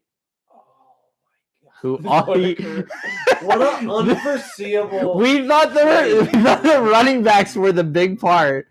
Well, I thought that Nick Chubb was kind of washed, which he kind of is. Yeah. And Breece Hall would be good. His fault because the Browns are like a it's dumpster not, fire. But... Well, sure, but it's not. You could say Breece Hall is not his fault either because the Jets are a dumpster fire. That's true. And then he got injured. I saw you picked up Braylon Allen, didn't you? I fucking dropped him. We could talk about our bad drops. I dropped him in... Well, Chase Brown is obviously in the my foundation, dude. I traded for Braylon Allen in the foundation. See, I feel like when I trade for players, I feel like I can never drop them because I would feel even worse if they start to hit after that. And then I would be like, I traded for this guy. I have to keep him in my lineup. Yeah. Jackson Smith and Jigba has been really good for me too. I also traded away Kenneth Walker, which looks he like might be like done. Well, he's not done for the year, but like he's out for this week, and like they might just shut him down for all we know. Like in the foundation, besides that Braylon Allen trade, every trade that I've done in the foundation has been has made me a really good team, and now I'm just fighting to secure first place at the end of this week. I'd say my worst drafted player, who I for some reason am still holding on to, is Tyjae Spears. But that's kind of it's also not his fault. It's just Tony Pollard kind of took it over, and like Tyjae's not really getting the opportunities because Pollard's just been good, and then their team's just bad in general. So it's like you can't even really run the ball that much. He gets like the receiving work usually, but like not so much this year. My worst drafted. Oh yeah, player... an interesting one is Chris Boswell is one of my best pickups. Lord, yeah. He's the second I picked best him kicker up too right in now. my work league. Like, you still have him, or yeah, yeah, he's getting like 20s sometimes. One of my worst draft picks, and he's not even bad. He's had some explosive games, but like Jordan Addison is really inconsistent. Yeah. You can't like rely on him. Same with Tyler Lockett. He's been really inconsistent. I think this isn't really proven yet, but I think Isaac Guerrero will be a good pickup for me. Since both the running backs are out the year now. And it could be a good replacement for Chuba Hubbard, who might be on the decline with Jonathan Brooks back, and the offense is usually playing from behind. Yeah, I'm actually really worried about that. Yeah, I am too, which is why I'm so happy that I was able to get Guerrero. I don't know why like other people in front of me didn't go for him. I also have Laporta in like every league. Yeah. That's a very disappointing draft pick because he was like second, third rounder. Yeah. So that, I mean, are there any other ones that you can think of that are bad? Yeah, well, Dak. I have Dak I drafted him in a few leagues, but I did. Oh yeah, fucking in the Legacy League, Jalen Polk and Luke McCaffrey have done nothing all year. Yeah, I drafted. And I used they were like second. They're like second, third, and fourth round picks for me. Adam Thielen is like I mean, it is their first year. They could pick up like in later years, but still, they've been really bad. Trey McBride was a fantastic draft pick. Yeah, I wanted him in Ultimate. Dude, Joe always like snubs me right before I can pick these guys. Oh, what about this one? Here's a nice little sneaky draft pick. Nick Westbrook-Ikhine. You drafted him? In the Legacy, I drafted him. Oh, well, that's that. We're talking about like this year drafts. Like that's like what, like 10 years ago. When was his pick? Yeah, but I'm actually Hunter Henry was a good pickup for me in a few places, but I dropped him in like Ultimate because I didn't really need him as much anymore since Jonu's been killing it. I'm really impressed and by Taysom. Really impressed by Cooper DeJean. Those were my top two corners coming out was Mitchell and DeJean. I think Mitchell was my top one and DeJean was second. Cooper has had 5 double-digit games in the last 1, 2, 3, 4, 5, 6, 7, 8. So 5 of his last 8 games, Cooper DeJean is at double digits. Fucking, I'm so disappointed. I always talk about this every single week. So disappointed in Sam Hubbard. Fucking Scam Hubbard. I love Sam Hubbard too. Don't take my nickname and put him on Sam. What the heck? Yeah, but it's scam fakers. Although he's actually been somewhat decent as like a replacement back here and there. Antoine Winfield's been a little. I thought he'd been pretty good. No, I guess he's not getting as many turnovers as before. Yeah, he's actually like okay. He's the least of my problems in fantasy this year, but I don't have too many, so maybe that's good. Like I mean, as strong as your weakest link. I'm in the playoffs in all of them, and I'm very likely a 1 seed in 2 of them. You're in the playoffs in 100% of your fantasy leagues. Yeah, good for you. I'm most likely the 1 seed in 2 leagues, most likely the 3 seed in 1 league, and most likely the 6th, maybe 5th seed in 1 league. I am, which was taken over by someone who overslept. I am most likely the 2nd seed in the Ultimate, most likely the 7th seed in the leg. Well, that would just be out of the playoffs, but definitely definitely the first seed in my work league. Hopefully the first seed in the foundation, and most likely, what am I in? What's the outlook in the foundation? You're like, are you currently the first I'm seed? currently in first. Are you tied? I'm win and what's secure. your what's your record and what's his record? All right, or second, I guess. Or if there's any others that can possibly. There are multiple. At least 2 I think that could steal it from me this week. So I'm in first. No, okay, I'm in first 9-4. Okay. With a more than 100-point advantage on second. Oh, that's small according to you. With second only is one game left. And then third is 8-5. But they have more points, or? Yes. Wow. So So actually, if third place wins, so if you both lose, me and second lose, then he will take it from us. So it's more of a win in kind of thing. And then there's Corey, who the exact same could be said. What, he has more points than his 8-5 too? I'm beating him by 0.06 points on the season. Wait, so you could technically fall to fourth? Well, I guess more likely 3 because you're 100 points. Well, no, yeah. Are any of them facing each other? That's a good question. Let's see. So I'm playing a guy that's way down. 2 of them are facing each other. Okay. Which 2? 2 of the 8-5s. They're both 8-5? Yeah. So one of them are guaranteed to win, so you kind of have to win. Yeah, that's what I'm saying. Like I'm looking at this as a must-win game. Yeah, I mean it is. Second place is playing someone who's way down, and Corey is facing last place. So yeah, like I need to win if I want that first place money. And I think you already sealed first place in Deuce, right? Because you were like 2 wins ahead last week, I think. And I think I might have clinched first place, and I think second place may have clinched as well. That's Rye, or no? Matt took it. Who's Matt? Is that Barnes the Baker? Yeah. Oh no. No, there's a record. 3-way. There's like a bunch of ties. I'm pretty sure. So, but there is a So So Matt just needs to win, and he secures second place. Yeah. But he's got the points by a long I know. He's most in the league, isn't he? Yeah, but Rye's Joe facing should me. Really. Okay. So he's gonna lose. I don't know. It doesn't really matter to me this week. Yeah. I mean, I could move up to 5th, but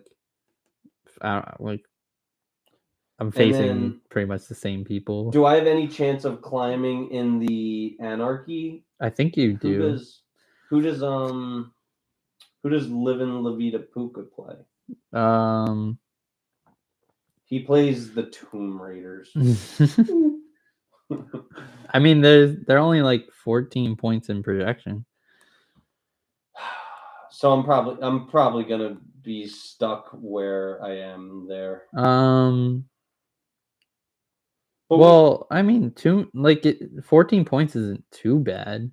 So you could pass him, and if Sal loses, you would need like a big point differential of about 70. Sal's playing. Wow, he's actually. Oh, Sal's playing you. Yeah. And he's projected to lose by like 24. Yeah. So you could pass, like, if you beat him by 70 or 69 even. Nice. You can pass him as well. All right. Well, I think we've done enough. But you would just be facing the same people regardless. Yeah.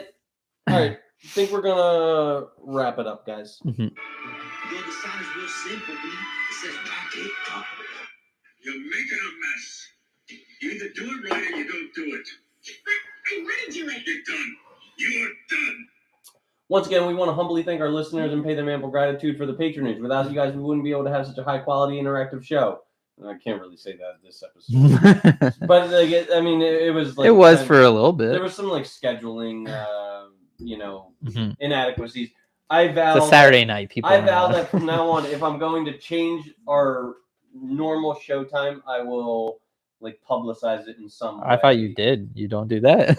No, I don't. I just Yeah, I mean you should. I try and keep it uniform. Friday nights at 7. Yeah, but like if you can't, you should say that you can't. Yeah. So thank you, audience.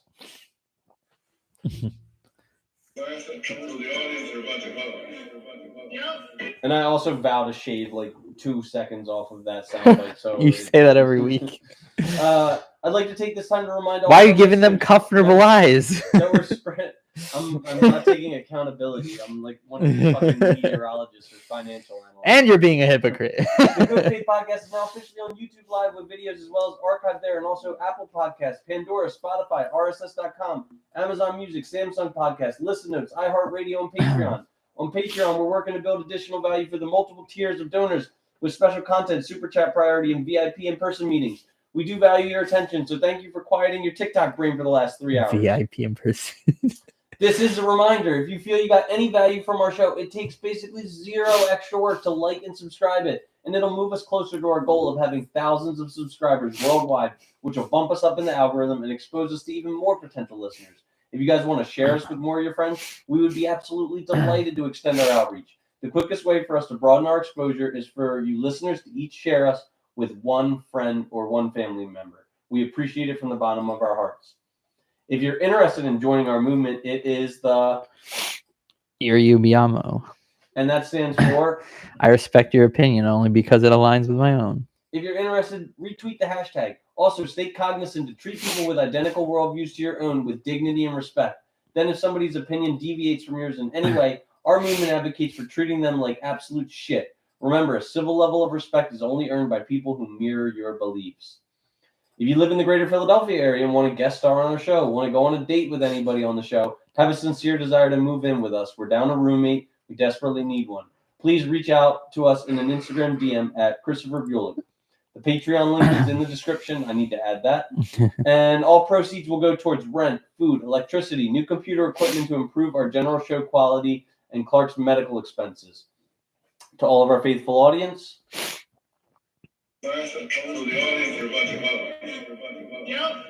we wish you a wonderful weekend and a happy and healthy lifestyle. And happy holidays. Long live Punjabi. What did we start with? Here we go.